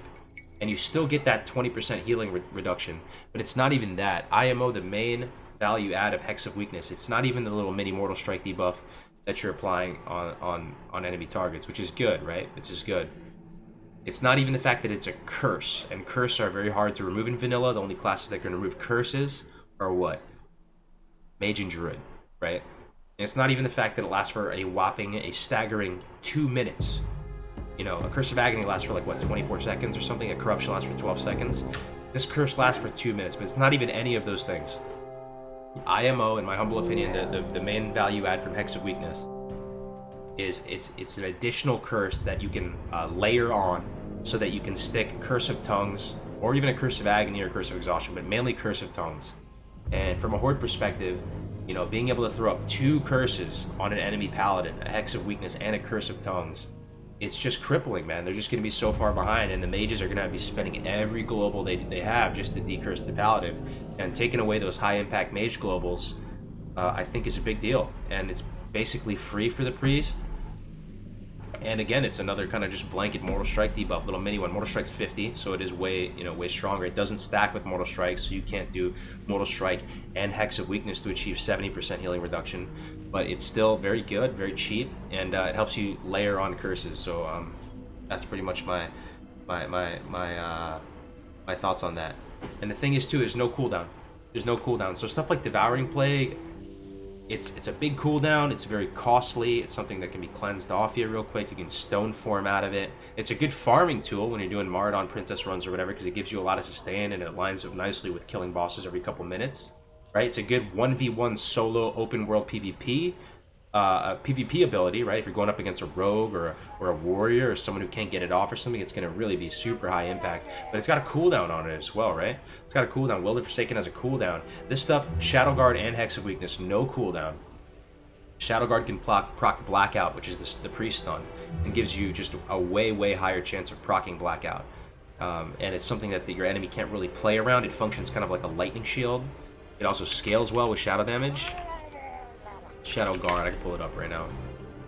Shadow Guard. So this is Shadow Guard. It's kind of like a lightning shield. Looks like a lightning shield because you're surrounded by some balls of shadow damage. And then when attackers strike you, they get damaged kind of like a lightning shield, and each individual ball can proc Blackout. So pretty much, I think that Troll Priests are the way, man, in like a high-end group PvP pre-mades. Dude, Troll Priests are insane. You see what they announced about preventing LFG add-ons. Yeah, we went over it. Yo, Archangel, it's good to see you, my man. Good to see you, a member of the Common Sense Nation, dude. We went over it a little bit. Yeah, big relief right there. Big relief. Big relief. Shadow Guard is busted. Troll is best for Holy too. Yeah, I really like Troll Priest, and I'm going to be dual leveling with the Troll Priest, and that's something I'm excited about. So when I'm thinking big picture, just think about all the benefits I get from dual leveling with the Troll Priest. Just think about this, guys. One, I have someone who's going to help me make better decisions and help me stay accountable when we're questing. All the time I forget stuff. You guys see me on stream, right? I'm like a goldfish. I can forget stuff every few seconds, and I don't really have a huge attention to detail. I'm a passionate person. I'm motivated. I work hard, and I do have a lot of energy, and I think I'm a good player mechanically, but I don't really have a lot of attention to detail. And this dude who I'm leveling with, big attention to detail, and can hold me accountable of when I miss quests, or if I'm mismanaging my quest log, because all the time you're gonna have like 20 out of 20 quests while you're questing, and you're like, dude, why do I have 20 out of 20? What did I miss, dude? What did I forget to turn in? Did I accept something that I wasn't supposed to accept? And they're just gonna be able to help you make better decisions and figure out what's wrong, to troubleshoot what's going wrong. It's someone to keep you motivated when you wake up day after day and you're feeling super tired. It's someone that you don't want to let down. It also just allows you to do certain quests and that you wouldn't normally be able to do solo. Do elite quests. Locks are pretty handy when it comes to elite quests, but there's some pretty savage elite quests out there. You can solo some of those open world elite areas, you know what I'm saying, like in Hillsbrad. So having a duo there is really good, really good. Keeps you company, helps the stream stay a little bit more lively. You're always having an active conversation with someone. It's really nice. Also, they accelerate your damage. Yeah, they accelerate your efficiency in terms of your combat efficiency, right? If you pick a synergistic dual leveling partner and you're able to go out there and you're able to just throw up a huge row of dots, and you have all this sustain, and you have a huge margin for error too. Like if you do a bad pull, right? Bad pull. Even the best players in vanilla, you're gonna scuff pulls. You're gonna walk into an area, you're just not gonna be paying attention. 2 harpies are gonna spawn behind you, and you're gonna die. I don't care if you're the biggest brain player, classic player ever. Like, deaths happen in classic. It's a very real thing. And having a dual leveling partner right there, even just to bounce aggro off of, or just have that psychic scream or whatever it is, more tools to get away. Really enjoy that. And thinking bigger, you can share quest log space, so you can abandon certain quests that your partner has, so they can share it with you later, right? They can share that type of stuff. You can share inventory space. You can put them on follow, so you can go take a leak and wash your face and go get a snack and then come back, and they took you all the way to Booty Bay. I could go on and on talking about the dual leveling. And once you get up there, also the professions, right? So in a duo, you're able to really get that wand super consistently at 14. You're able to craft Greater Magic Wand. I don't know why it triggers people so much. They don't think it's possible, but you can craft Greater Magic Wand at 14 on the dot if you are dual leveling. I tell you right now, dude. Let me tell you right now. Kano TV in the chat, dude. Good to see you in here, my man. Thank you very much for hanging out today. Sorry, Doctor. Subscribe to Twitch Prime. Welcome to the channel. Sorry. Nice to meet you. Thank you for the support. So, yeah. So here's the thing too. Like synergistic professions. So if you both go enchant, like he's going enchanting tailoring, right? I'm probably just gonna go nothing, man. Maybe I'll get skinning and mining and stuff and see what I can do with it. But I'm gonna go enchanting first. He's gonna go enchanting tailoring. I'm gonna go enchanting. And then all the greens we pick up from the quests, because you'll get a bunch of greens from quest rewards. By the time you're 14, you'll probably have had access to like maybe 5-6 greens at that point. Some are guaranteed from the starting areas, like the Duratar or wherever you're at. Some will likely drop just from the open world, and there's a bunch of quest rewards. And if both of you disenchant all the greens that you have, both of you, right? That's why I'm always butt naked when I'm in the Barrens or whatever. People are like, why are you butt naked at level 15? Because I'm disenchanting everything. Can you explain the lore hype around Tiffany? Question mark, exclamation mark. Raw sec, yeah, I can do that for sure. Thanks for the $1. I'll do that in a second. So yeah, we DE everything we have on us so we can get graders at 14, and it takes 70 enchanting to get there, but you can do it, man. You can do it. So synergistic professions. Also, once we get up into the 40s, what do you guys think about this? I want to ask you guys an actual honest question right now. Are you guys familiar with the shadow weave set? Let me ask you a question, chat. This is the shadow weave set. I have to pull it up item by item. So some of the pieces of the shadow weave set, like for example, let's take a look at shadow weave robe. Let's take a look at this item, chat. Look at this. You only need 2 shadow silk to craft this. 2 shadow silk. The bolts of mage weave. Mage weave's kind of rough getting. I think it's the hardest cloth to get. But only 2 silk. You can equip it at 38. You get 21 shadows. You get 21 shadow damage on it. And past 20, you don't get any penalty to your spell power coefficient. So you're gonna get full value from that. It has 7 spirit on that, which is a fantastic leveling stat, which actually gives you that cash flow, that increased regeneration. Good for If we get to the 40s, right, and we go out there and we kill a couple spiders, little spooters, and we get some, a couple of these spider silks, is this worth crafting and equipping? The real question that we're getting to is, can a tailor, can my troll priest dual leveling partner, by the time we get up to 40, which will be day 2, it'll probably be like 8 to 12 hours into day 2. By the time we get up there, is he going to be able to get 230 tailoring and craft this? Is he able to slot that in? So you're gonna power level tailoring to a certain extent, because we're making the greater magic wands. But past that, I don't know the exact answer. But how high impact is this if we craft 2 shadow weave robes, right? At 38 from the tailor, and he makes this for us. We wear them all the way up to 60. And this is what I'm actually gonna go into week 1 rag with. I will have the shadow weave set equipped on my person as we make our way into Molten Core. I'm wondering it. I'm scratching my head thinking, man, is this going to be worth it? Let me take a look at the chat. Not without help, but with help from Guildy's easy. Help easy. Very high impact. Probably not worth leveling tailoring. I don't know, because here's the thing about tailoring, right?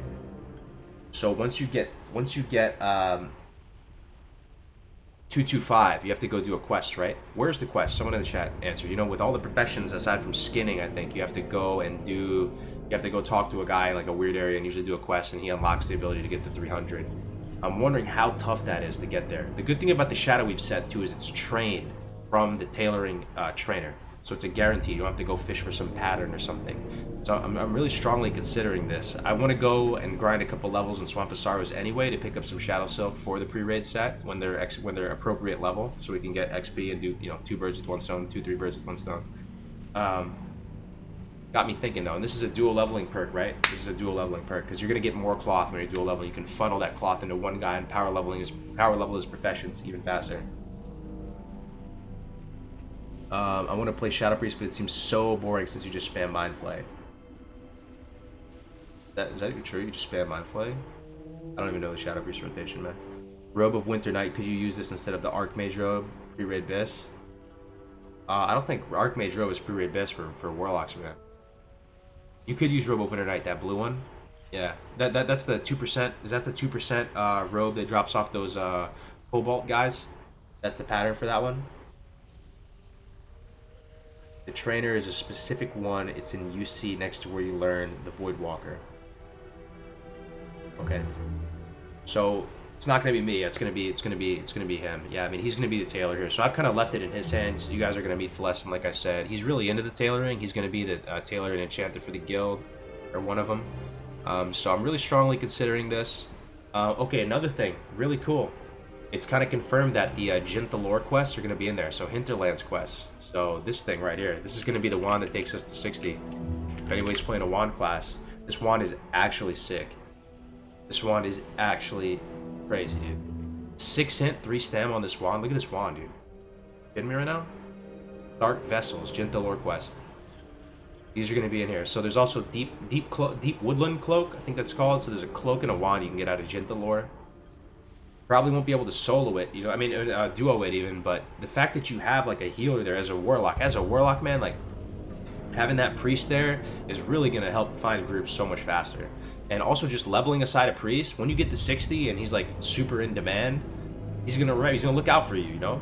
He's going to look out for you because you just leveled together, and you're going to roll around together. And I also just want to only, like, when I'm out in the open world, I would really prefer, and I would feel so much more safe if I had a troll priest by my side, dude. Have a troll priest by my side. Oh boy, bring it on, dude. Stream snipers, bring it on. Try it. Try me. So, Nature's Breath, like, we'll probably use this till Storm Rager. This is probably the best wand of the 60. The Cloak and Trinket will be at launch. What do you mean the trinket? Oh, the rune captain, blood captain. Yeah, they're gonna be. It's looking like they're phase 1, man. That's huge. You can duo the vessel and wand if you're careful. And the thing is, yeah, I mean, duo leveling, man. Duo leveling is nutty, man. As Priest Warlock is insane, dude. I have to say, so much sustain, very comfy, very comfy duo. A lot of synergy between the classes. What do you think of Lock Pally combo? It's my favorite duo leveling combo in the game. A lot of people like Shaman Warrior. That's also God tier, but Lock Pally. I could speak for the next 2 hours about synergy between Lock Pally. I'm not going to bore you guys with that, but Lock Pally is the nuts. I'll just figure it out. You guys are big brains out there. Just look at the talents, look at how they interact with each other, look at the kit. You'll be able to figure it out. Lock Pally is nutter butters. Can I get some nutter butters in the chat? Some nutter butters. And also some likes on the stream. Yeah, that would be great. That would be great. That would be great. Yeah, so you have better decision making, you know, and then you get to these later, and then when you start getting up in the 50s and stuff, you want to start doing dungeons and stuff. Like, you just have so much more leverage if you have a priest with you. And we're like one guy away from summoning people, you know what I mean? So I'm really looking forward to it, being able to dual level. Koth and Luck, thank you so much, man. Koth and Luck, really a fantastic speed leveling resource and personality. Cawthon, thank you so much. Welcome all 27 viewers. I watched your Shaman, your Warrior video. I think you had one where maybe a Druid one as well. You have a great, you know, voice and personality for speed leveling stuff. It's good to see other people that are really into the speed leveling aspect of it. It's not just me with my wires crossed. If you haven't followed Cawthon Luck, check them out on YouTube. We were playing on the stress test together. He was actually a level ahead of me. There was 2 people ahead of me on the stress test. There was a mage and he was a troll hunter, and he might have been first on that server on Barov. I'm not sure, but anyway, thank you for the host, man. I hope we can collab on something someday. Duo Druid Hunter right here. Cool. Anybody dual leveling in the chat? You have anyone giving it a shot? Hey, Bunny, good to see you in here. Really good. It's late for you, huh? What about Lock Mage? Yeah, Lock Mage can work. You can work. I think you would AOE. You would AOE grind with Lock Mage, and it would be good. It'd be good. You just have to. It's a little bit wonky, right? Because you don't get Rain of Fire that frequently. You get it at 20, you get it at 34, and you get it like 48 or something like that. And you get Hellfire at like 30, something else. So using Hellfire with Imp Blizzard and stuff, it can be a little bit sketchy. You can probably make it work though, no problem. Yeah, you can probably make it work. Yeah, especially if you want like Destro or something, you got that 70% pushback resistance. Yeah, you could do it. What are good duo partners for Shamans? Would be Warrior would be the S tier one. Warrior is sick. Warrior Shaman is just a very flavorful duo too. Very cool. Very Horde. Very Warcraft 3. Druid Lock though, yes, kind of a sleeper cell comp. Doesn't seem like there would be a lot of synergy at first glance, but Warlocks are just good in a duo in general. Warlocks get accelerated in a duo. They get healed, they can life tap more aggressively. Warlocks are just good. Are you gonna level your lock with tailoring, enchanting, or mining skinning on launch? I think I'm gonna get mining skinning, but I don't know if I don't know how much I'm gonna do with it. I think the extent of mining skinning I'm gonna do is because the thing is, dude, I might do a little bit of skinning, and here's the thing about skinning though. So you can pick up you can't pick up skinning at Razor Hill. You have to pick it up in Orgrimmar, right? And then by the time you're in Orgrimmar, you're already kind of transitioning over to the Barrens, and you have one skinning, right? So like the way you can level it up is en route to the Barrens. You can skin some beasts en route, and they're still sort of XP appropriate, like level appropriate. And you can skin them. They're like green as you're making your way over to that Farwatch outpost, and you're going to be skinning some gazelles and stuff in the Barrens to try and get your skinning up to snuff. I don't know. Do you guys think that's worth it or not? It'd be nice to be able to vendor some stuff. The thing I'm saving for really is a Warlock, is I'm saving for my Priest mount. I have the ability progression mapped out. Everything is good to go there, but I want to get my Priest his mount as soon as possible. At 40, we are lacking in mobility. Warlock Priest kind of potatoes, walking around, nothing to increase movement speed from talents or abilities or anything like that.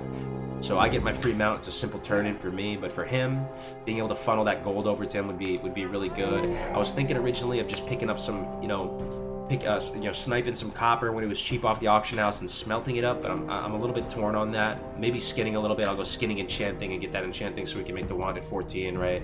That's kind of where I'm at with that. Skinning kind of drops off in how much money you get around level 16 to 18 from my experience. What are your thoughts on that? Yeah, I've heard similar stuff. We were talking to Tactics the other day. He was saying he calculated it. I don't know how he calculated it, but he said his findings, it was something like if you skin anything that's reasonable to skin, you'll end up with like 10 to 15 more gold or something like that by the time you get to mount range, which seems okay, seems okay. Cargo's level your skinning so Devil Sword. Yeah, that's the thing though. Okay, Zerasi. You originally might think that, right? You originally might think leveling skinning is going to be amazing at 60 because of Devil Swords. How cheap are the Devil Swords going to be though, right guys? How cheap is that Devil Sword leather going to be? If there's a bazillion layers and layering is going to be out there for like 6 months, I feel like it might be devalued. You're not going to have that Mafia. You're going to have all these layers. I kind of feel like princess farming, doing princess runs is the best. You just get that gold. You just get gold. You don't even go out there and do the Devil Swords maybe. We'll see how it goes. I mean, like, this is my thoughts on it. I could go out there and farm fell cloth and get 5-6 fell cloth an hour or something like that, or I could go out there and do one of those, or I could just pump in Mardon and do princess runs and summon myself back with my Warlock Core as a group and get just that raw gold, that raw GPM. And you also have a couple veins in there, so you mining veins, so you could mine some stuff in there as well. I feel like you may net out to more fell cloth if you just grind in Mardon and then purchase that fell cloth off the auction house if it's only like 2 gold or something like that. So yeah, I don't know how amazing you guys think the Devil Swords are going to be. Argos, are you also playing on Fairlina? Maybe I'll do an alt there or something. I do have some friends on Fairlina. But main, no. Let me grab another Red Bull. Second.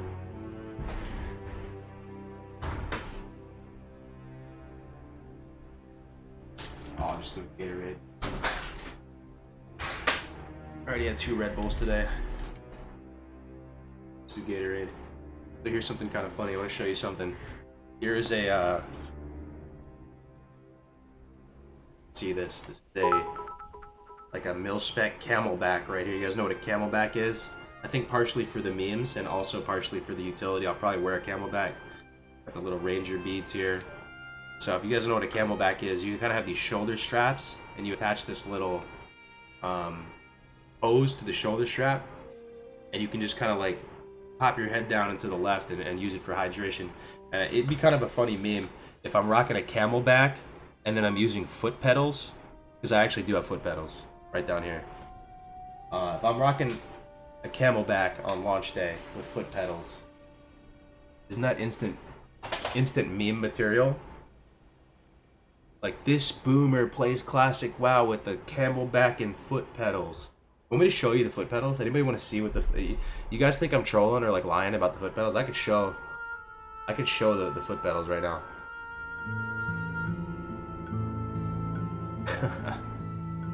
Foot pedals? Yeah. The foot pedals are, you can use them as modifiers. So you can use foot pedal 1, foot pedal 2, foot pedal 3. There's multiple foot pedals too. You can get foot pedals that have like 3-4 foot pedals on them. Racing game foot pedals, yeah. Yeah, no, they're kind of like racing. I'll show you them. You guys want to see them? It's kind of... Alright. So it's actually a foot pedal. There's the left foot pedal right here. Press it. And the, if you can see that on the stream, alright. That. The right foot pedal. That's the foot pedals right there. Actually works pretty good. Gives you some more binds. 10 out of 10. Would do it again. Would recommend. Yeah, man. The foot pedals are dope. Lopo10, subscribe to tier 1. Thank you so much, dude. 4 months, dude. That's incredible. That is incredible. One of the longest supporters of the channel. I really appreciate that, dude. 4 months. You might be, like, the longest subscriber I have. Oh, and Romulan Empire with the 100 bits. Thank you so much. Love all the content, man. Your videos on YouTube are making the wait easier. Very nice of you to say. Thank you so much, dude. I have those pedals, Cargos. They're cheap, man. If you want to try the foot pedals, you don't want to do some massive investment. I think these foot pedals are like $50 on Amazon. They're like $50. Yeah, easy, you know, just pick them up, man. Try it out. Do those pedals work for WoW? I would totally build one for tap targeting. Yeah, they work for WoW, 100%. It comes with a little software on it. Comes with a software, and you download the software and you set it up. So yeah, you set it up so it works with WoW, and then it's super easy. If I could do it, you could do it for sure. What server is your main on? I'm gonna be on Scarum.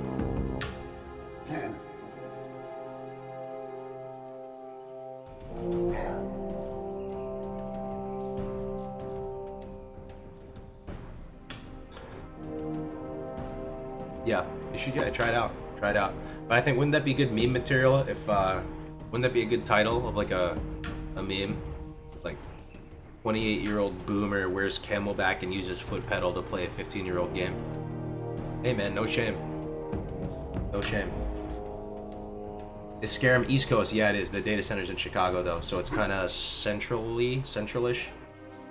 Gonna go shotgun a brew for launch. Ah man, I think I'm gonna go no beer for a couple weeks. Cause beer, I love beer. You guys know I love beer. Big beer enthusiast, but makes you tired. Beer makes you tired, man. You're gonna tap out after a few hours if you drink too many beers. I thought you were on Herod. Yeah, I was on Herod initially, but we pivoted off there. We tried to dodge out. I was getting some heat rolling on Herod, so they actually did add me to that site. You guys seen that site? Avoid streamers. Man, people hate streamers these days, dude. And they added me to that site, and then, dude, instantly I was getting a good amount of messages, dude, telling just being like, dude, I'm so disappointed you wanted to play on Herod, dude, like, go to Fairlene and all this. Yeah, ever since they added me on there. But Scarum is good, dude. I'm feeling really good about Scarum. I can't wait. Scarum is home. 100%. Macros on pedals, yeah. You can do anything you want with it. You can just set it as any bind you want. You put a macro on it. You can use it for just mount. You can use it for auto run. So you can just hit the gas and go auto run, or hit the gas and mount up, or just use it to push to talk. What are you gonna be drinking to keep the energy up? Straight do or what? Yeah. So I have this picture here. If you missed it earlier, I'm gonna be drinking a combination of Gatorade Zero. You know, gotta watch those K-Cals. You know, gonna be drinking some cold brew. This doesn't have the sweet stuff in it. It's just a smooth little, like, kind of iced coffee cold brew thing. No milk in it, but it tastes really good even just by itself. Some double shot espressos, Red Bull, got some sugar free, got some of the flavored ones to switch it up, lots of seltzer, and my diet's pretty much just gonna be protein bars. Like, these are pretty good macros. I think these ones have like 9 grams net carbs, which isn't too bad, not as good as Quest. And I'll be eating a lot of these freshly meals, so that's gonna be like my meal prep. This is my actual car here. I went to the store today, and this is my Jeep. Got all this stuff today. It's all stocked up. I have a little, like, mini fridge here in my little man cave area, and then the main fridge out there. That's pretty much it, man. Stocked up. Got some alarm clocks. Is your unit doing a new PT test yet? It's every month. It's every month, man. It's every month there's a PT test. Most active duty people, I think they only do it like two, 3 times a year. The queues for Herod are going to be the worst. Scarum is better. I think so too. I think so. Did you get your name reserved? Oh, Yellow, I'm so glad you asked that. I don't know if you guys knew this story. Oh, I still gotta explain the Tiffany thing too.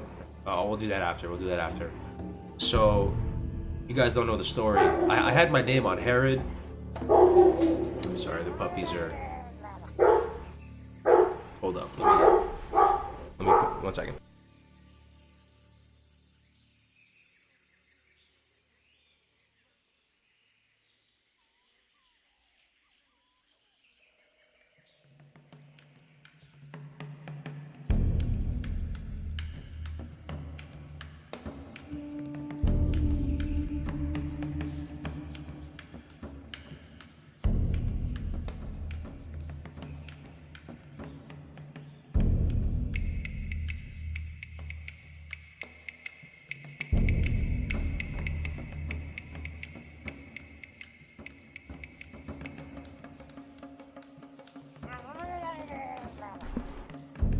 Alright, we're back. Puppy's secured. You guys see that Horde banner though? Some of that Horde pride in there, you guys see that? Hell yeah.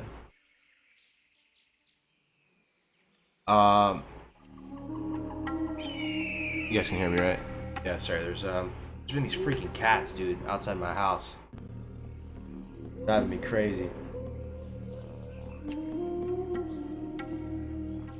Hey, Fallen, thanks for Twitch Prime sub, man. Are you in the reserves? Yeah, I'm in the Guard. They're all kind of reserve components. There's the Army Reserve and the National Guard. They're sort of different, but sort of the same. Cat Food Fight, 100 biddies. Any update on when you could expect a new Warlock guide? Oh, dude, it's coming. It's so close. It's so close. I want to do it tonight or tomorrow. It has to be. It has to be. The Warlock guide has to come out tonight or tomorrow. I've been cranking on it. It is basically done. I need to do another pass from some of the people who collabed on it, take a look at it, and then I gotta get it out. I'm just gonna one take the video and put it out. It's coming real soon, the Warlock guide. That one for sure. Fallen Kermit, subscribe to Twitch Prime. Oh, did I just say that? Dude, Goldfish. Goldfish, by the way.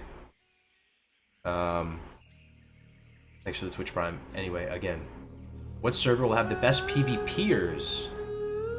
Best PvPers. Best PvPers. I don't know, man. I don't know. Have you checked out Soylent for gamer food? Is that a real thing? I thought that was a meme. Soylent has gamer food? I don't know if the Soylent brand would go very far with gamers considering all the soy memes. Oh, to start with my name. Thanks, man. Goldfish, by the way. Yeah, so I didn't have my name on... I got my name on Herod. I got it on Fairlena. I got it on everything. I was good to go. I had 2 accounts, so I had my name on multiple things just in case whatever server we wanted to go on. And then Scarum was the server I got most excited for, and we were all going, and everybody was like feeling like this was gonna be home. And I didn't get it, and someone got it, and I was bummed out. Def Camp didn't get his. Melderon didn't get his. Dude, nobody was getting their names, and we still were like, you know what? It's all good. We're gonna play here regardless because this server has a really good vibe. I like the name. Everybody seems happy here. We did this big vote, and then the people who took Def Camp Melderon's name, he got caught in a stream saying like la la la la. I took Def Camp Melderon's name, you know, on Scarum, and someone screenshotted it and sent it to Melderon or something, and then the dude reached out and gave them their names. Same thing kind of happened with me. The dude didn't get caught trolling somewhere, but the dude basically was cool enough to give up the name, and now we all have our names on Scarum. Not that interesting of a story, but got my name on Scarum now. Cargos will be the real deal. The real deal. So, dude, isn't this dope though? I'm gonna wrap this around me like a soccer player on launch day. Paint my face red like a crazy person. I got an Alliance one too, low key. It's on my wall. Let the haters hate. We're in this together. Thanks for the $2, Bunny. Yeah, I can't wait to. I can't wait. It's gonna be fun playing alongside you. Love the banner. Let Hell the yeah. haters hate, we're in this together. Platinum WoW gracing us with his presence in the chat. Big friend of the channel. Big pog right there. What's up, Platinum? And a neighbor, IRL. I still can't wait to link up with you, man. We'll grab lunch. So we can't grab a beer because I don't think he's 21 yet. But yeah, if anyone has his name on Fairbanks, be good and work something out with him. Good to see you in here, man. It was fun doing that dev talk with. I mean, the GMA the other day with you. Oh, the Tiffany story. Oh yeah. Goldfish, by the way. Thanks. So, on the Scarum Discord, there is a name trading channel where people, like, if they have certain cool names, they go in there and they can like barter back and forth and say, "I got Legolas Lol, dude. I want to trade it for Gimli or whatever it is. You know, just any of the main kind of names people are trading back and forth." And some random person got the name Tiffany. Just a totally arbitrary name. The girl's name, Tiffany. Like, I mean, that's not even that's kind of where the meme started. It's not even that desirable of a name. And it was in there spamming it, like, where to sell Tiffany, like the name in the Scarum Discord. And just from that point, because people started trolling him and stuff, and then he eventually gave up the name and left the Discord, and it just became a legendary meme. Right then and there is the genesis of the Scarum server narrative. Does it come with your phone number? Right.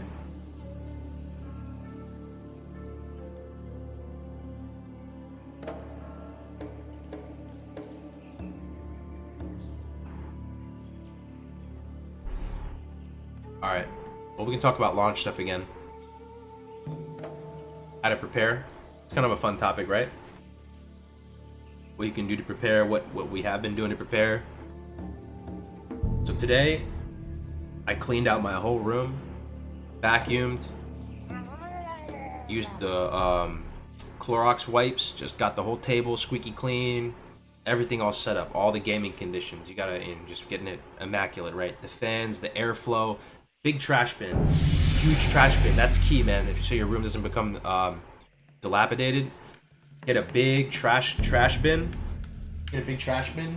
Just put like the big commercial liners in it. And then I'm gonna be drinking these Gatorade stuff, and you can just turn to the left, just Kobe it into the trash bin, and keep it clean. You know, you gotta have something, no lid, just super accessible. And then it's the end of the day, as you're about to crash, just take all the trash out. That was another little tip. Yeah, get rid of the old gamer gunk. Yeah, your desk can get funky, man. Your desk can get funky. So that was a little tip as well. Get comfortable gaming conditions. Big deal. Alright, let's see. Yeah, so food, hydration, comfort, sleep schedule. I think the sleep schedule, we're going to try and do 24 on the first day.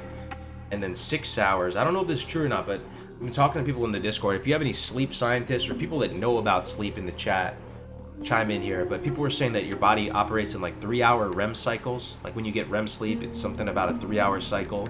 And that you should structure your sleep patterns around 3-hour cycles, REM cycles. So doing 2 3-hour REM cycles, 6 hours of sleep, followed by 1 hour after that, just to conduct personal hygiene, make your bed, get something hot in you, and then, chill for a minute, personal time, whatever.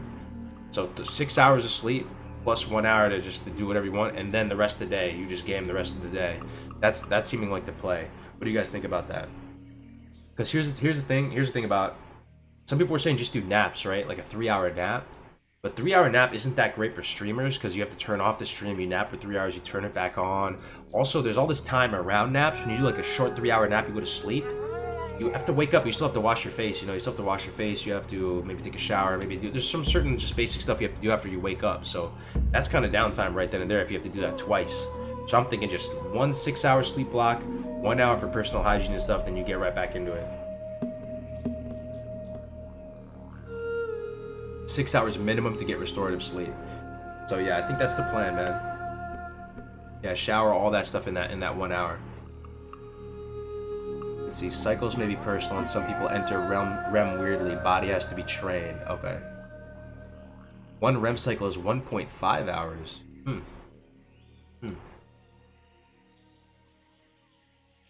Yeah, so I think that's gonna do it. Like, we're just gonna game and then just operate on that. 6 hours of sleep, 1 hour for personal hygiene. If we game the rest, we should be able to do the 1 week rag thing, man.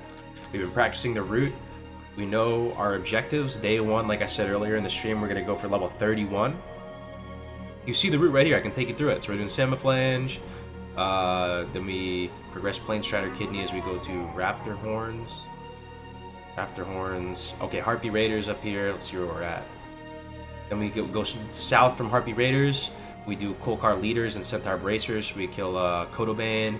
Then we hand that stuff in, pick up Vera, go to Stone Talon, blah, blah, blah. It's going to take forever to go through all this, but we pretty much go through the whole route up until I'll show you what point. I'll show you what point we go up to.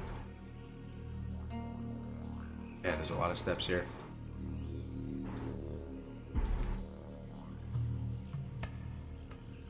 Hey, Beta Bang Bang, thank you so much for the Twitch Prime sub, man.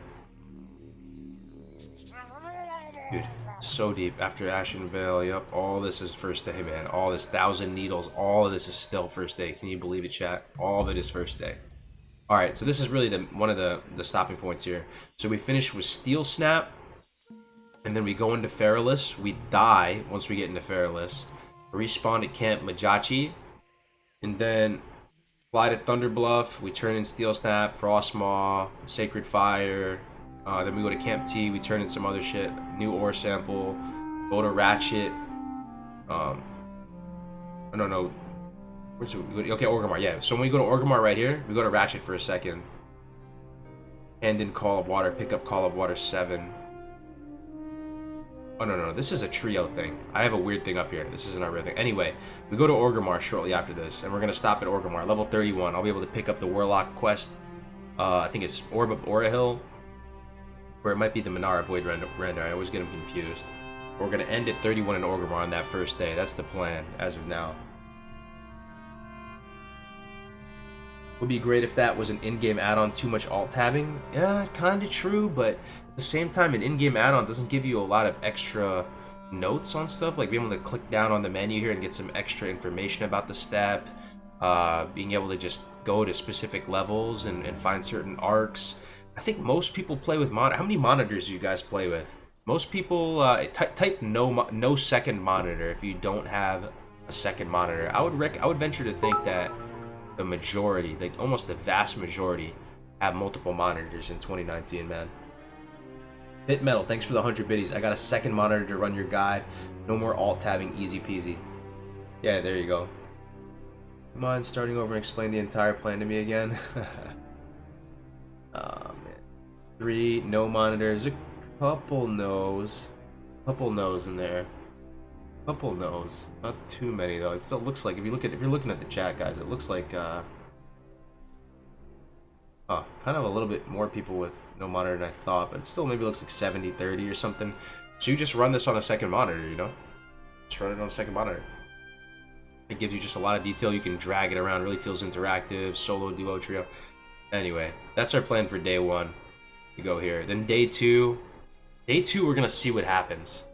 So what do you think about this day 2? You wake up. This is gonna be, what time is this gonna be? We're gonna sleep at like 3 p.m. So it's gonna go from 3 p.m. to 3 p.m. 24 hours. So this is the afternoon of the 27th. Sleep at 3 p.m. 7 hours later is at 10 p.m. So that's one nice thing about this plan. We start at 10 p.m., which is going to be, what is that, 1 a.m. server time, because it's an East Coast server. So hopefully people are going to be at kind of the lower range of population. So we pick it up when the server's at that low point, and we just start pumping again. Once we wake up at level 31 on that second day, we can see if there's people around to SM grind. So because we just slept for a while, there might be some crazy people that are going for a huge push and will have caught up to us and is going to be maybe 30 or something, but they've just been playing the whole night, and they may want to do some SM dungeon grinding. So we could do that, or we could just keep going with the leveling path and go to Undercity, and we go back to Hills Rad, right? Yeah, we go to Terran Mill, do a bunch of Terran Mill stuff. Go to Freewind again for a little bit. Shimmering Flats. Oh, dude, I would love to skip the Shimmering Flats, though. To be honest, these quests are kind of rough as duo. I don't know. I mean, it's probably good. It's probably good XP per hour. Yeah, I don't know. If there's people there available willing to do SM high speed, we could do that. Go to gadgets and get the flight path. What do you think about 5 boxing instances with 4 locks and 1 priest? 4 locks and 1 priest? I don't know if that's gonna work, man. You gotta cycle novas and stuff to control the mobs. Are you just gonna men up in hellfire on them? I don't think that's gonna work, dude. 4 locks and 1 priest. You could send your Voidwalker in, sack it, get aggro with the guy, and then you can all... I don't know, man. I think putting a lock in there is definitely viable in a spell cleave. It's, you know, part of the best spell cleave, but 4 locks, I'd want to have some mages in there for a couple novas, because you don't have a tank, you know? If you said Paladin and 4 warlocks, even that, I'm on board with. Paladin, 4 warlocks, but who's gonna do the control or the tanking? Sounds sketch, right? Just multi-dot? I don't know, dude. That's a little rough, dude. That's a little bit rough. Cargos, there's a step in Classic WoW Live for Alliance level 16 Druid solo saying to go to the Barrens and die. How does that work? Okay, I can show you that. A lot of people have been asking about that, and I'm so surprised. There's so many questions about that. Let me go to the cross. Let me go to a Barrens step here. So I think it's up here somewhere by Sludgefen, or maybe it's I don't know where the exact spot is in it, but pretty much both the Horde and Alliance have a default graveyard. So if you're not technically in any zone, and there are weird pockets of the world where you're technically in no zone, kind of like little glitched out spots. So if you're unzoned, you have no zone, and you die there, which you can do with the auto unstuck feature, or just drag a mob over there and kill yourself, you will spawn at your faction's default graveyard. So even though you're all the way in Kalimdor, Thank you so much for your rogue leveling guide. Oh, dude, Mr. President with the 22 knock. Thank you so much for the donation, man. I'm glad you enjoyed it. So if you have no zone, you can go up in like this mountain area where it's marked in the guide, and you die up in that area and you have no zone, you'll be teleported to your faction's default graveyard, which is going to be in Sentinel Hill. So it's a massive death warp all the way to the other continent, all the way to Westfall. So I think in the guide they tell you to go to Ashenvale, pick up flight pass, do a couple things there, and then you die there, and it teleports you all the way to Westfall. For Horde, it's Crossroads. Oh, you want a link to it? Sure, yeah. After my hourly shill of our leveling guide. Here you go, guys. ClassicWoW.live/leveling. It is absolutely free, solo, duo, trio friendly. So solo, duo, trio friendly. Put it in the chat for you. Knock yourself out. Hope you guys can enjoy it. Thanks for all your great content, Papa Ubu. I've been watching a ton this past 2 weeks. I'm really glad you enjoy it, Papa. Really glad you enjoy it.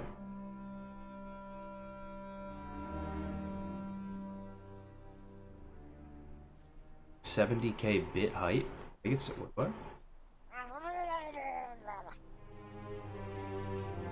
We hit 70K subs though. Yeah, we hit 70K subs. That's pretty cool, right? There's pogs for that, man. 70K subs on the channel.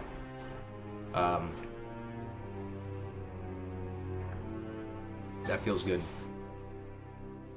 Feels good.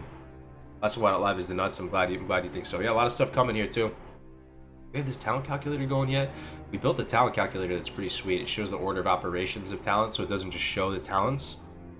It shows what level you get the talents and in what order. And that's already built. I just don't think it's posted yet. Obviously a bunch of guides and stuff like that too. Do you have a similar resource for gearing? You can use our character tool. You can use this to like build out a gear set here, so you can drop stuff in the headpiece slot. Like if you're, you have to pick your class though. So I'll pick like Warlock, Orc, and you can put in here Shadow Weave Masks, and you can build out your sets here and share it. So we have this character tool if that's what you're asking for, like Star of Mystaria. Or you can put Gem Shard Heart. I think Gem Shard is what we're going to be going into week 1 rag with. Lots of Shadow Weave. Anyway, you can fill all this out. It'll show you your stats down at the bottom, and then you can share it somewhere. Oh, maybe you can't share it anymore. Oh no, you can, yeah. Copy share link. So you can post someone your gear set, you know. That's another thing. Oh.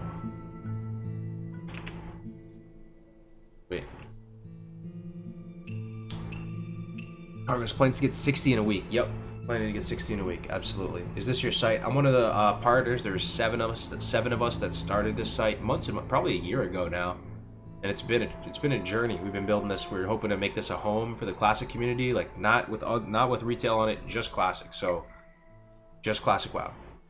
It's kind of an aggregator too. So if you go to the live page, oh shit, we're here. Rigged. Oh man, there we are.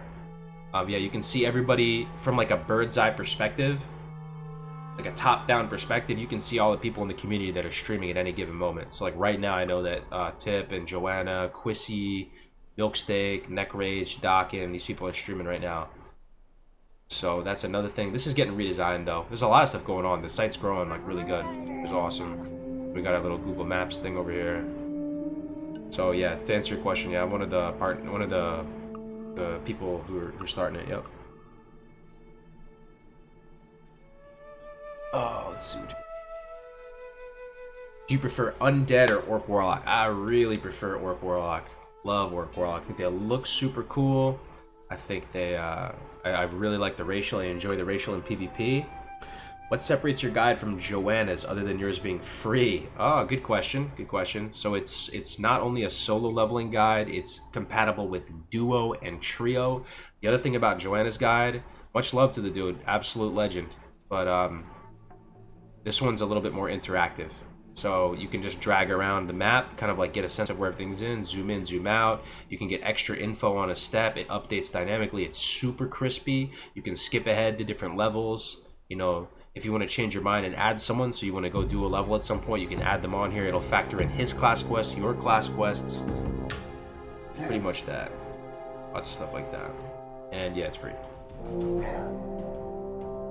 If I were to apply for your guild, is streaming acceptable? Yeah, you can stream. Nothing stopping you, man. When it says train and leveling guide, does it mean train all available skills? No, not necessarily. That's just a judgment call. That's based on your that's based on you, what you want to do with it. So it's gonna be kind of on a classic, but you kind of have to make those calls, you know. Any way to save current spot in the leveling guide? That's a big feature that's coming real soon. You can still do it though. So you see this thing on the right, you can pick the level range. So if you're gonna like stop for the night, you can be like, all right, well I'm gonna log off at level 2. So even if you like refresh the guide and you're at level 1 or something, or like let's say you get to 10, right? And we're right here, and let's say we're 2 steps into 10. I'm at Margaz and I want to stop for the night. When I go back to the site and refresh it and go back to, you know, leveling and try and restart the whole thing over again, I at least know that I'm level 10 and 2 steps ahead. Or you can just copy the link at the top too, actually. You can just copy this link. So you see this, just the oh, you can't see it on the stream, but you can just take the hyperlink at the top, you know, the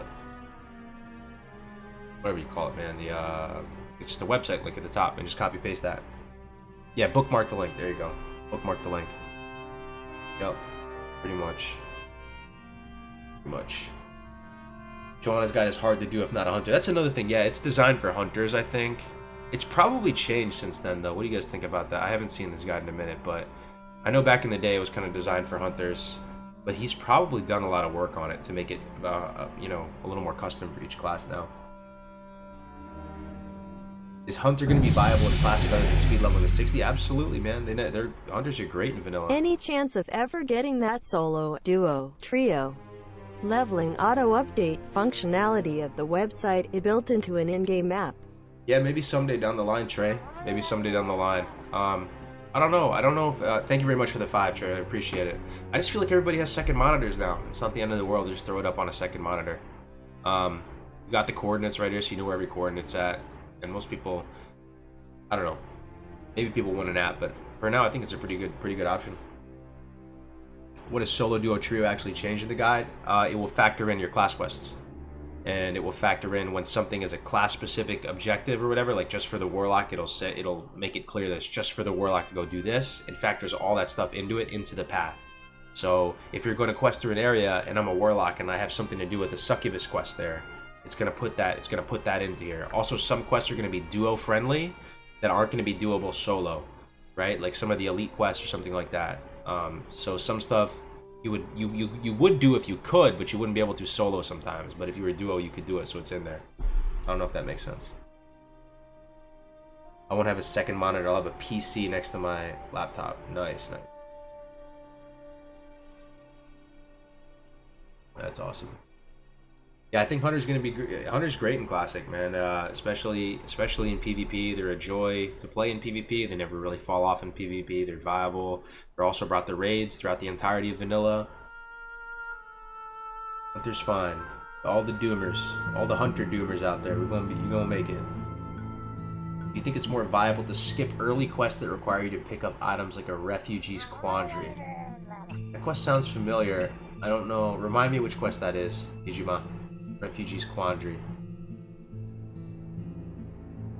Fargo's, I'm undecided between Alliance and Horde, but I'm going to be a mage unfairly, and which one should I be on? Alliance or Horde? That's on you, man. It's either way. Either way, mages are just good. You're gonna have a good time.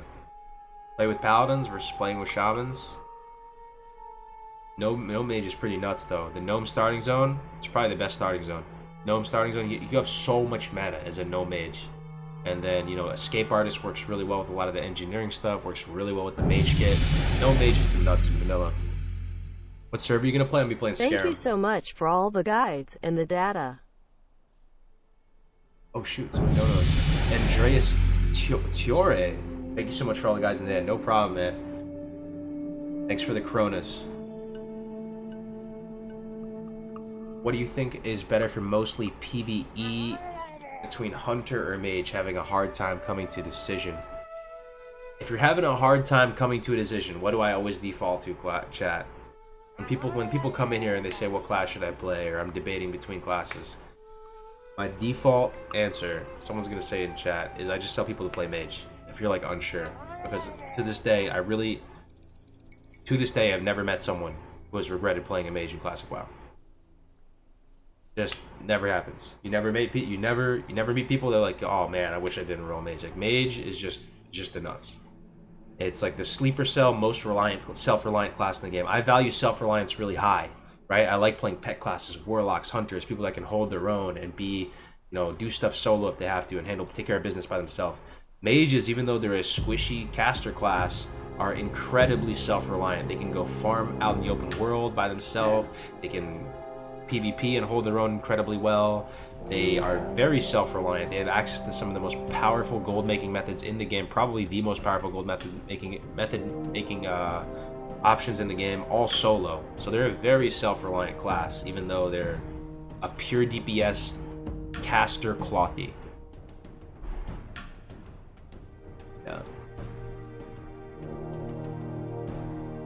Yeah, mages are just good. No, yeah, absolutely. I've had this problem between Undead Rogue or Orc Rogue.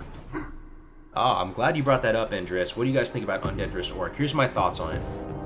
One of the most compelling reasons to play a Rogue in Classic WoW is to pick and choose your fights out in the open world and to PvP and to mess with people and to play that kind of solo assassin stealth kind of mentality, right? And to go out there and do that. Thank you for the $5, Alex. Get a new camera. Yeah, I should get a new camera. This one's a little bit getting a little bit up there in age. Absolutely. But so with that in mind, I think the rogue racials, Wielded Forsaken, even stuff like Cannibalize. Dude, get a new camera. They do more for you than the Orc stun resist on just an open world 1v1 basis. Very powerful, right?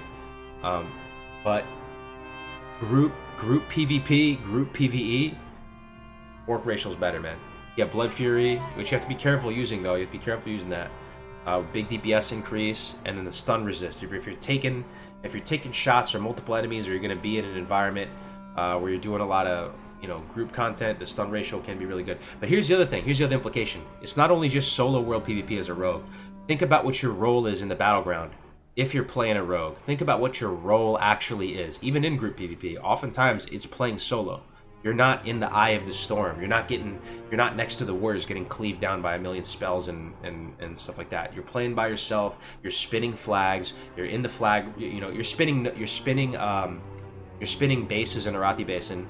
You are defending the flag room. You're setting up kills. You are still kind of playing solo, and I think Will the Forsaken plays to that win condition a little bit stronger than the orc stun resist, believe it or not. That 25% stun resist is too good in world and duels. It's strong for sure. It's strong. Orc has better ratios than PvP, but Undead Rogue is just cool from a class fantasy perspective. I feel you, man. I feel you. I don't know, but you see what I'm saying about your actual role in a BG? Like, you're up against one person who may try and stun you. I don't know. Gotta read between the lines a little bit. I think Will the Forsaken is pretty strong on Rogue. Even though it does double dip with your trinket, right? Doesn't it do the same thing your trinket is a Rogue? And that's the other thing, dude. This is the thing about Rogue. You can use Will the Forsaken preemptively, because Will the Forsaken in Classic, if you guys remember, it doesn't just take away the effect, right? It doesn't just take away the charm or the seduce or the fear or whatever. It makes you so you're basically immune to it for a couple seconds. What is it, 5 seconds? Pull it up real quick. I think it's 5 seconds. 5 seconds, right? So immunity to charm, fear, and sleep while active. Also, magic dust is going to be instant cast. It's not going to have the cast time like on private servers. Another thing, it does have some strength against magic dust. I love the orc racial, don't get me wrong. I'm just saying, I think a lot of people would be quick to say orc racials are strictly better. And all I'm trying to say is really trying to visualize what your actual role is going to be in a battleground. And also, you know, like I said before, one of the main reasons people play Rogue is to mess with people out in open world PvP and do these 1v1s and to pick and choose your fights and stuff like that. So UD is best, exactly as Cargo said, but also the lack of PvP trinket in Phase 1 means Rogue will be so easy to CC, making Wotif super valuable. Especially, okay, very true. Phase 1, no trinkets, guys. No trinkets, no PvP trinkets in Phase 1. And what we were saying earlier, Phase 1 could be lasting for a long time. Phase 1 could be 6 months. We may not see Phase 2 until 2020. So, you know, that's a big chunk, potentially the most hyped chunk of Classic. Phase 1, Phase 2, Phase 3. I mean, so, you know, Wotif is going to be strong in Phase 1 where there's no trinkets and stuff. People aren't going to be able to get out of fears and stuff. Also, against like a Destro, I feel really confident as a Warlock versus Rogues. Don't get me wrong, but it's because I don't really play Destro as much. But Destro locks, they have their succubus out. You guys know about the succubus, right? Where you just keep seducing people over and over again. You can still find a win condition, but it's a little bit rough. You kind of have to use a rocket arm or something to control them while they will, because the will prevent the charm, and it can get them out of charm. So you're up against an undead rogue as an alliance warlock, as a Destro warlock, and they have Willed and Forsaken. It is seriously rough, man. It's seriously rough because you can't get your succubus is kind of like nullified in its usage, you know. And if they just in between will and maybe a skull or something like that, man. So just something to keep in mind. Don't discount the trolling value of cannibalizing someone's corpse after you kill them. Feels good. Absolutely. Absolutely. Soul Link lock, my favorite. My favorite. My favorite. Bro, I'm so scared to lose world buffs before entering raids. Yeah, it's part of vanilla, man. Plus the dwarves have plus frost resist against mages. Humans are the top picks for PvP. I mean, rogues. There's a lot of good options on rogues. We'd love to see that. I think the class I think the race I feel the saddest about is human casters. Human casters have it rough. And out of all the races in vanilla, Indie Zone, thank you so much, dude. For the 4 months. That's a freaking long time, dude. That is, how long is 4 months from now? 4 months. That was April. You've been subscribed since April, dude. Thank you very much, Indy. Good to see you in here, dude. What was I saying? Man, SM Ruin or MD Warlock for leveling. MD? SM or MD for leveling? It depends if you're solo leveling, dual leveling. It's all about the... I would use Void up to 30. People like using the Imp. I would use Void up to 30. You'd probably use Wand more than Drain Life. You can still find use cases for Drain Life, but you're going to have just such strong Wand progression up to 30 that I'll be using a Void and a Wand up to 30. And then after that, you may switch over to the Succubus just for the raw damage, because the Void Walker, the Torment starts getting very costly. For you. Yeah, and it depends if you're solo or duo or whatever. I'm going to be go like I'm gonna go like a multi-dotting spec. So I'm gonna get improved Cursive Agony, stuff that's not super high value if you're solo, but I'm gonna get that stuff because in aggregate it really adds up. If you're multi-dotting everyone and their mama, right, with Cursive Agony, that's 6% will move the needle in aggregate. Train thing, yup. Yeah, so human casters, rough, dude. Can I get F's in the chat for human casters? Can we get some F's in the chat to mourn the prejudice that human casters face? Human casters have it rough. If you're Alliance and you want to be a human caster, rough. Rough, man. People would be like, dude, go no. Go no. Objectively better in every way. You can't even find any defensible line to suggest that human can keep up. People try, dude. They try. They show, dude.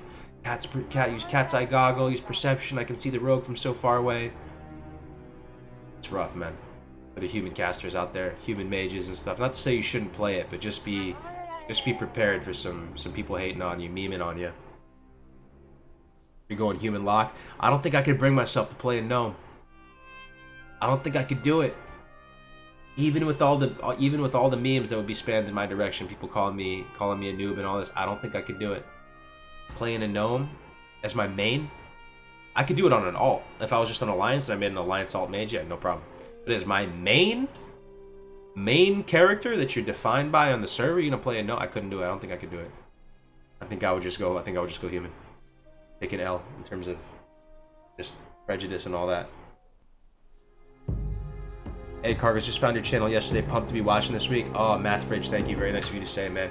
Yeah, the human lock. I know you get the Fell Hunter paranoia and stuff. Use the perception, but are you gonna have a Fell Hunter out when a rogue's trying to kill you, man?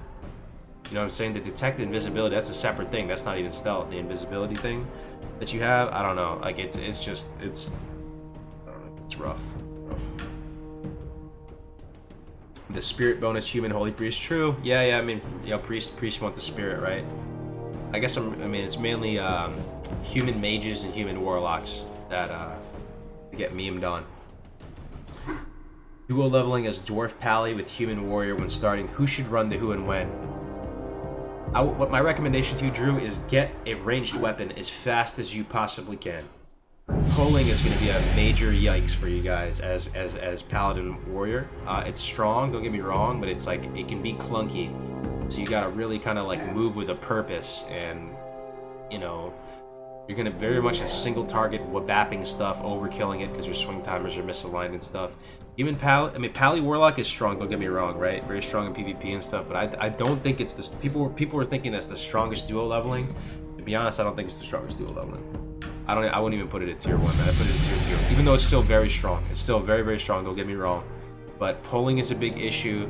The single target limitation is a big issue. Once warriors get the sweeping strikes and that whole package on, it's kind of better. So it kind of does somewhat come online at some point. But Blessing of Might just provides kind of a very marginal buff. You know, it doesn't usually make it so it takes one less swing to kill the mob. It's still good, don't get me wrong, but it was the type of thing that I thought it was going to be god tier going into the dual leveling investigation, and then as we actually played it and tried it out and tested it out on the PTR and on the beta and stuff, it feels a little bit clunky. What's up, Cargos? My buddy wants to play a lock. I want a duo, but when it plays a DPS, can't decide between mage or rogue. What do you think? I'd go mage. I'd probably go mage lock between rogue lock, but you're asking Cargos, the dude who's not really super into rogues. Join the guild, fella. Happy to play on your server. Thank you so much for the $2 Stoker. I'm excited to play alongside you, man. Join the guild, fella. Happy to play on your server. Yo, talk about Enhancement Shaman when you get the chance, please, and thank you. Enhancement Shaman. The dream. The dream. What do you guys think about Enhancement Shamans in vanilla? Fun in PvP. Fun in PvP, I will tell you. Very fun. And you get those big champions of the specialization. You got Big Sea-Doo riding around on the beta with his SM shoulder on, his all the armory gear, the red, you know, headpiece on, coming around just deleting kids left and right. You know, setting an example. Very fun in PvP. doesn't really have a really clear-cut spot in a pre-made. I don't know if you could make an enhancement shaman work in a pre-made. I don't know what the role would be. If there's a will, there's a way. Maybe you could craft some comp around it or something. Not something that's traditionally brought to a pre-made. Ellie is just kind of... You want my honest opinion on it? Ellie is just better, dude. Ellie is awesome in PvP. Ellie is not a meme. Anybody's telling you Elemental Shaman is a meme, they're a meme. Elemental Shamans are dope. The Ellie Resto Hybrid, like, dude, big damage, on demand, low cooldown, big impact, can heal, can DPS. So, yeah, man, chase your dreams. Don't let your dreams go to waste. If you want to play enhancement, go get a hand of rag and go, you know, chase that. Play the lottery and go out to people and just wabap them. Go for it. As far as Nightfall wielders and stuff, I haven't really done a lot of theory craft or anything. I'm not a huge big brain raid composition optimizer type guy. I don't know if you guys have an opinion on this. I mean, from my perspective as a hunter, you know, hunters have the highest uptime on stuff like Nightfall. You know, you have the rank 1 wing clip, you can just spam it in perpetuity.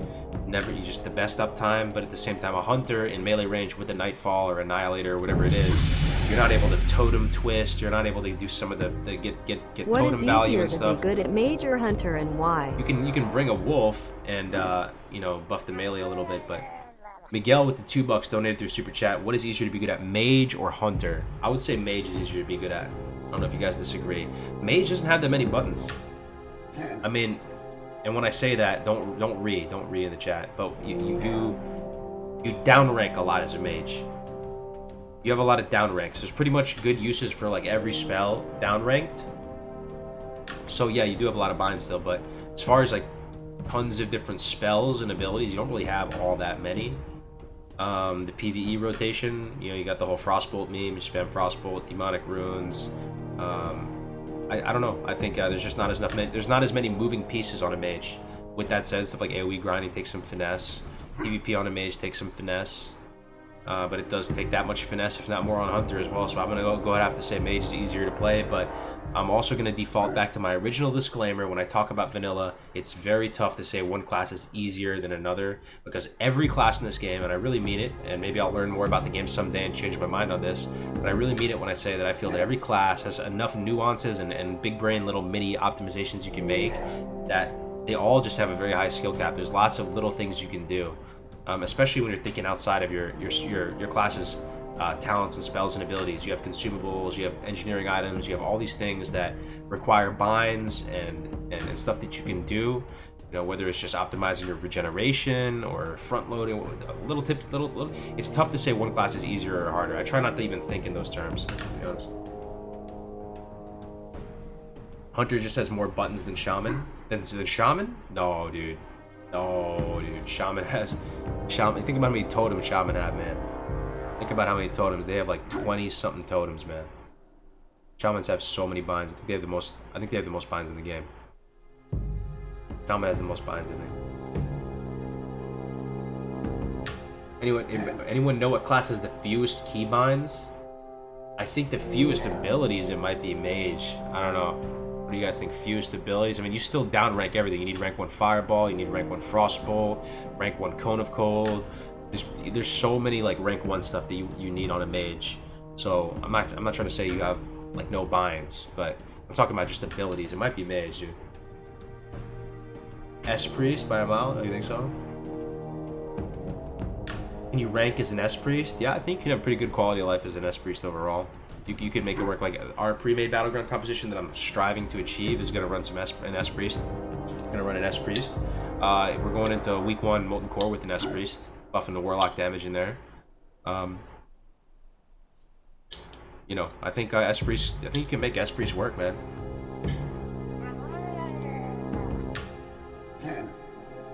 Undead Disc Priest going skinning, tailoring, so that every mob has a gold making opportunity.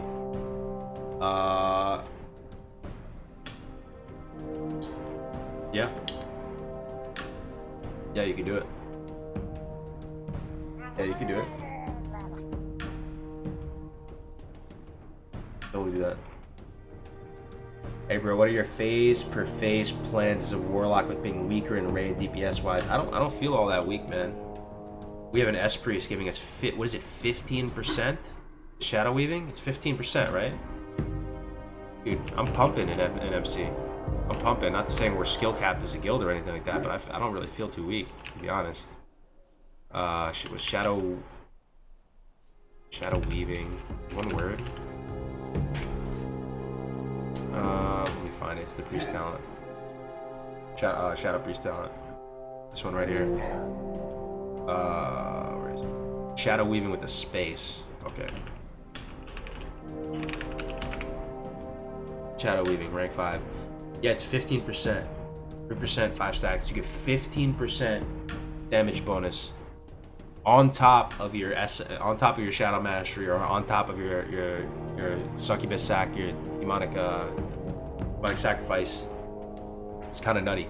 The other thing that we are unironically trying to do, and I'm really curious about your thoughts on this, because you may have a couple people in here who actually played back in the day at a high level, back in vanilla, and I'm really curious what you guys think about this. We are no meme, no kappa, attempting to utilize the cripple debuff on the Doom Guard on Big Papa Ragnaros. What do you guys think about that? The cripple debuff, dude. Is this a meme? Are we memers? As a debuff slot.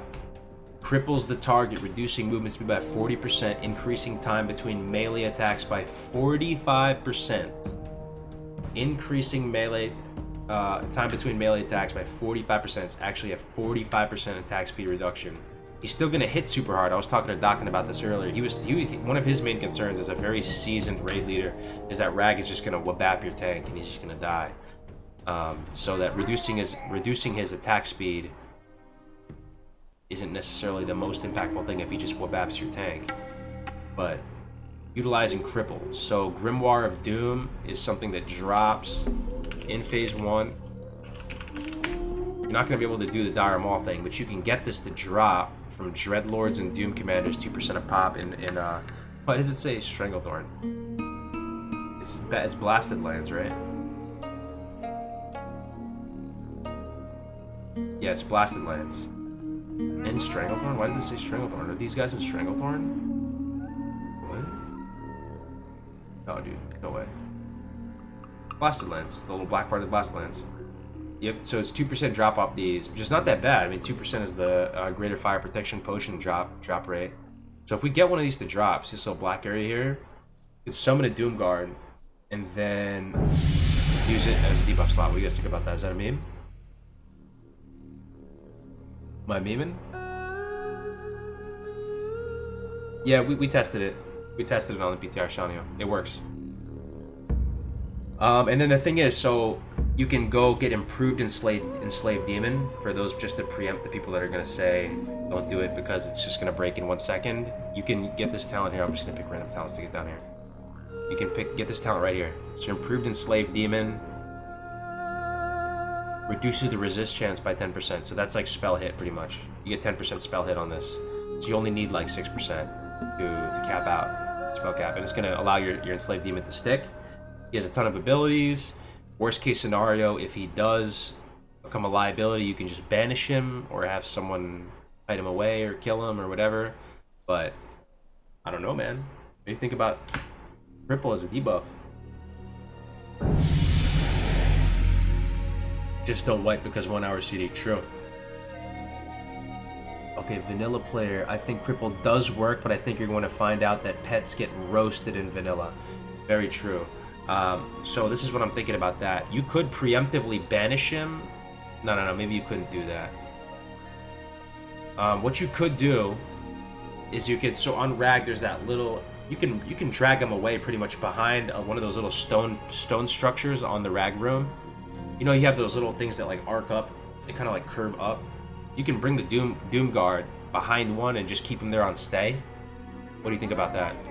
And then just keep enslaving him, just keep him over there until the time comes. I know it seems tedious, but 45% damage reduction on Rag, isn't that kind of the absolute gas right there? What's the plan for Sons of Rag? I don't know if it's gonna work this way on the real thing, but what we've been doing is we've been going up that little stone thing, stacking up there, and you're able to avoid the mana burn if you do it that way. You can avoid the mana burn if you're up there. We'll see if you can do that on Real Classic.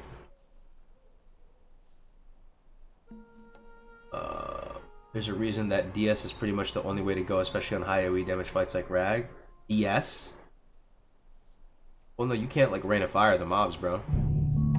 You can't. They're fire. They're like a fire. They're like a fire guy. You have to multi-dot them with corruption and stuff. I think SM is the way, dude.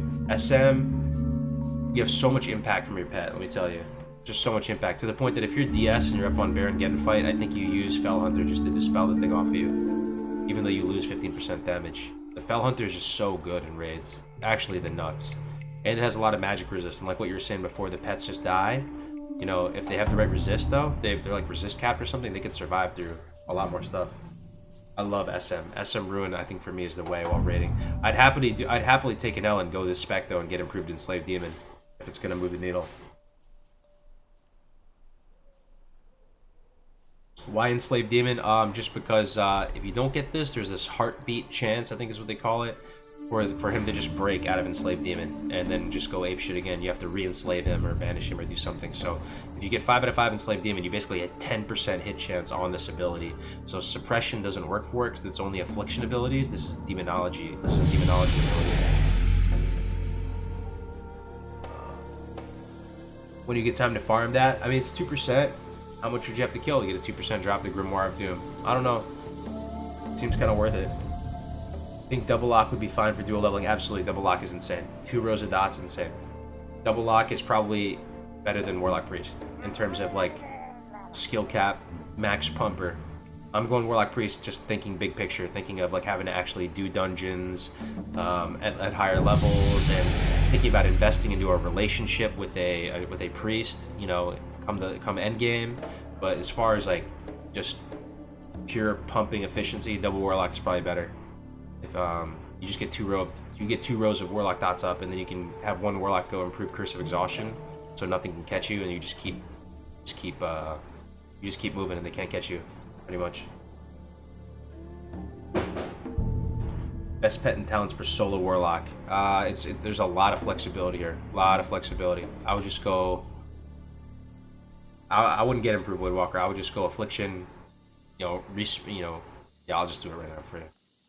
Instead of getting improved life tap first, Navik sold me on getting 2 points in suppression first. Getting yourself hit capped against a mob 1 level higher than you is more impactful than getting 12 mana per additional life tap. You get 2 here, then you go life tap, 1 more here in suppression, then you go right fell concentration. I'm pretty convinced that this is the play. You could delay it a little bit if you want, since you're getting such powerful wands. So you could delay that a little bit and go into like, you know, amplify curse or you know, get finish off suppression if you want to delay this a little bit. I also like 5 out of 5 suppression now. You actually kill stuff that's way higher all the time. 5 out of 5 suppression to me is really, really good now. You kill stuff. People are going to say, when are you going to kill stuff that's super high level? I used to think that all the time, bro. All the time. You're going to be killing stuff that's super high level, like just weird little elite quests and stuff that give weapons and stuff like that. You're going to be killing stuff that's high level. Good amount of time. Rare spawns, elites. And then pretty much once you get up in the, once your wand progression starts to get a little bit meh, you know, past Gravestone, 30s, you switch over to Succubus, Drain tanking, and you make sure you have Fell concentration. Will you be dual leveling with Navik? No, I'm going to be dual leveling with a Troll Priest named Philescent, who you guys are going to get to know over the coming weeks, which will be really fun, really exciting. You're already an SL Warlock, and that's what you want to roll. And you can be the Warlock who enslaves the demon, and that sounds super fun as a raid job, and you're a PvP spec all the time. Interesting. No, but you can't get ruined. That's the thing, bro. You can't get ruined. Which maybe it's not a big deal. Maybe you just are just maybe you're just a Warlock takes a big L. Maybe you get improved Imp too, just for that Blood Pact. You don't even Demonic Sacrifice, and you just sit in the tank group with the Doom Guard. Oh no, but you can't have the Doom Guard and the Imp. Yeah, what am I saying? So if you were to go that build, it would have to be something like you get improved Hellstone, which is kind of nice. Be like this, improved Enslaved Demon. All right, so you get the minimum to Soul Link, and then let's see how far you can get into the Destruction Tree. I don't think you can get too far. I don't think you can get Ruin. Yeah, you can't get Ruin. So if you pick up Soul Link, you can't pick up Ruin. But maybe you just take an L and you're a Soul Link Warlock with Enslaved Demon. You can do something else. I really do. Trust me, man. If there was a way to make Soul Link work in a raid, you best believe I would be rolling Soul Link in raids. You do lose a lot of damage, unfortunately. losing ruins somehow, even though you don't have a lot of crit, it somehow does shave off like 100 DPS somehow. Are you going for a Nixia attunement off Ripabat? We're gonna do a Nixia after the whole week 1 rag shenanigans. Probably do it like day 9 or something. Any opinion on Shaman Rogue duo? It's very strong. Shaman Rogue duo very strong. Make use of Wind Fury. It's just good. Shaman Rogue is good. Also, the Shaman, you know, has threat generation abilities like Earth Shock. They have Rock Biter, stuff like that, so they can hold the mob's attention for a little bit. And the Rogue could go daggers and go the ambush spec. I really enjoy that spec. I'm worried about queue times at launch. I think everybody's worried about queue times at launch, but thankfully there are steps you can take to ensure that you can get a very good shot at at just getting in right as soon as the gates open. How do you get wands or late low levels? Very simple. Don't overthink it. Get a bunch of cloth, turn it into wands. Just get a bunch of cloth, turn it into wands. You don't need a whole lot. You get a bunch of greens. You can DE the greens too. Just make it even easier for you. The lessers are an absolute cakewalk to get. You don't have to really overthink it at all. It's super easy to get the lessers. The graders, you have to put a little bit more planning into it since you have to get up to 70. But as a duo, you can do it just by both getting enchanting and both DEing every green that you get. What talents do you use to level a warrior? You go arms. Just go to the standard arms spec. The Fury solo Fury. It's a meme now. DOA. DS Ruin leaves you very vulnerable. If you need survival early MC, you can run DM Ruin, especially if you're going to be an imp and tank group. DM Ruin. DM Ruin. EM Ruin? Master Demon MD Ruin? Master Demonologist? I don't know. Well, let me see what he's gonna say something. Hey man, really love your YouTube videos. Quick question about druids, if you don't mind. If I plan on playing mostly with 1 or 2 friends, would you go for your feral leveling talents? If I was leveling a druid just in general, man, and you know, I was with a group, I wouldn't rush down to this feline swiftness.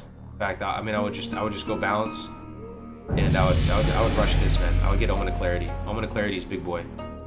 Its clear casting is a big deal. It's normalized around auto attacks, but if you're in cat form, you have stuff like claws and stuff will count on top of that and give a chance to proc that Omen of Clarity. Love Omen of Clarity. You could respec at 20 to get feline swiftness, but now feline swiftness is really good. If you're solo, I probably would still respec at 20 to get feline swiftness, or 21. Sorry, I'd probably wait till 21 so you get the full. If you get the full 21, so you get the full bonus of feline. But if you're in a group and you're not going to benefit from this feline swiftness movement speed, a lot of druids don't even use cat form until much later. They'll be like, you know, late 20s or whenever you pick up what is it, rake in minimum, or when you get first spite at 32, you can swap over, use bear form for a while.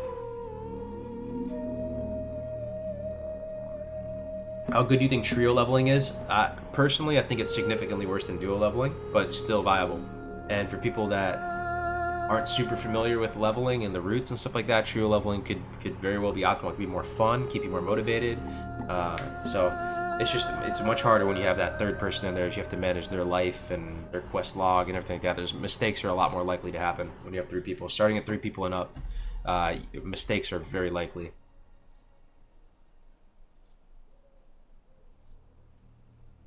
Okay, guys. We've been streaming for basically 2.5 hours now. I have a lot of people here on Twitch. You guys know the deal. I was planning on doing a short stream. I'm gonna get back to working on the Warlock leveling guide, have some dinner, spend some time with the wifey. I'm gonna call the stream here, guys. Thanks for hanging out with me today. I really appreciate it. Keeping me company. Hope you guys enjoyed the stream. And I will be back tomorrow. So tomorrow we have a hype, I think it's a 24-hour stream. I'm not going to be doing 24 hours, but it's going to be on Daka's channel. And we're going to be basically hyping up Classic WoW. We're going to have a rotating shifts of casters. Stay tuned to my Discord tomorrow. If you're not in my Discord, join the Discord. I'm going to blast it out as an announcement. I'll let you guys know where it's at. It's going to be on the Classic WoW live channel. We're going to have a bunch of casters rotating throughout the day. Just being hype. I might do something crazy on there. I think I got the morning shift. That's going on tomorrow. So go check that out. And yeah, man, I'll put that leveling guide in the chat one more time for you guys so you can review. This is something you can be doing right now that's going to be productive. So you can get, this is something that's productive for you to do right now. And just looking at the quest and refamiliarizing yourself with the quest will actually definitely give you a big advantage going into the game. Most people aren't going to review the leveling route beforehand. So just spending a few minutes reviewing this beforehand, seeing the general arcs and like where you're gonna end up at what levels, gonna help you a lot, man. Vuxy subscribed to tier 1. Thank you so much. Is that Vux from the guild? Shout out to Invictus. Vuxy, I think that's you, man. I'm guessing. All right, that's gonna do it for the stream, though, guys. I will see you tomorrow over on that other channel. I hope you have a great evening. Peace.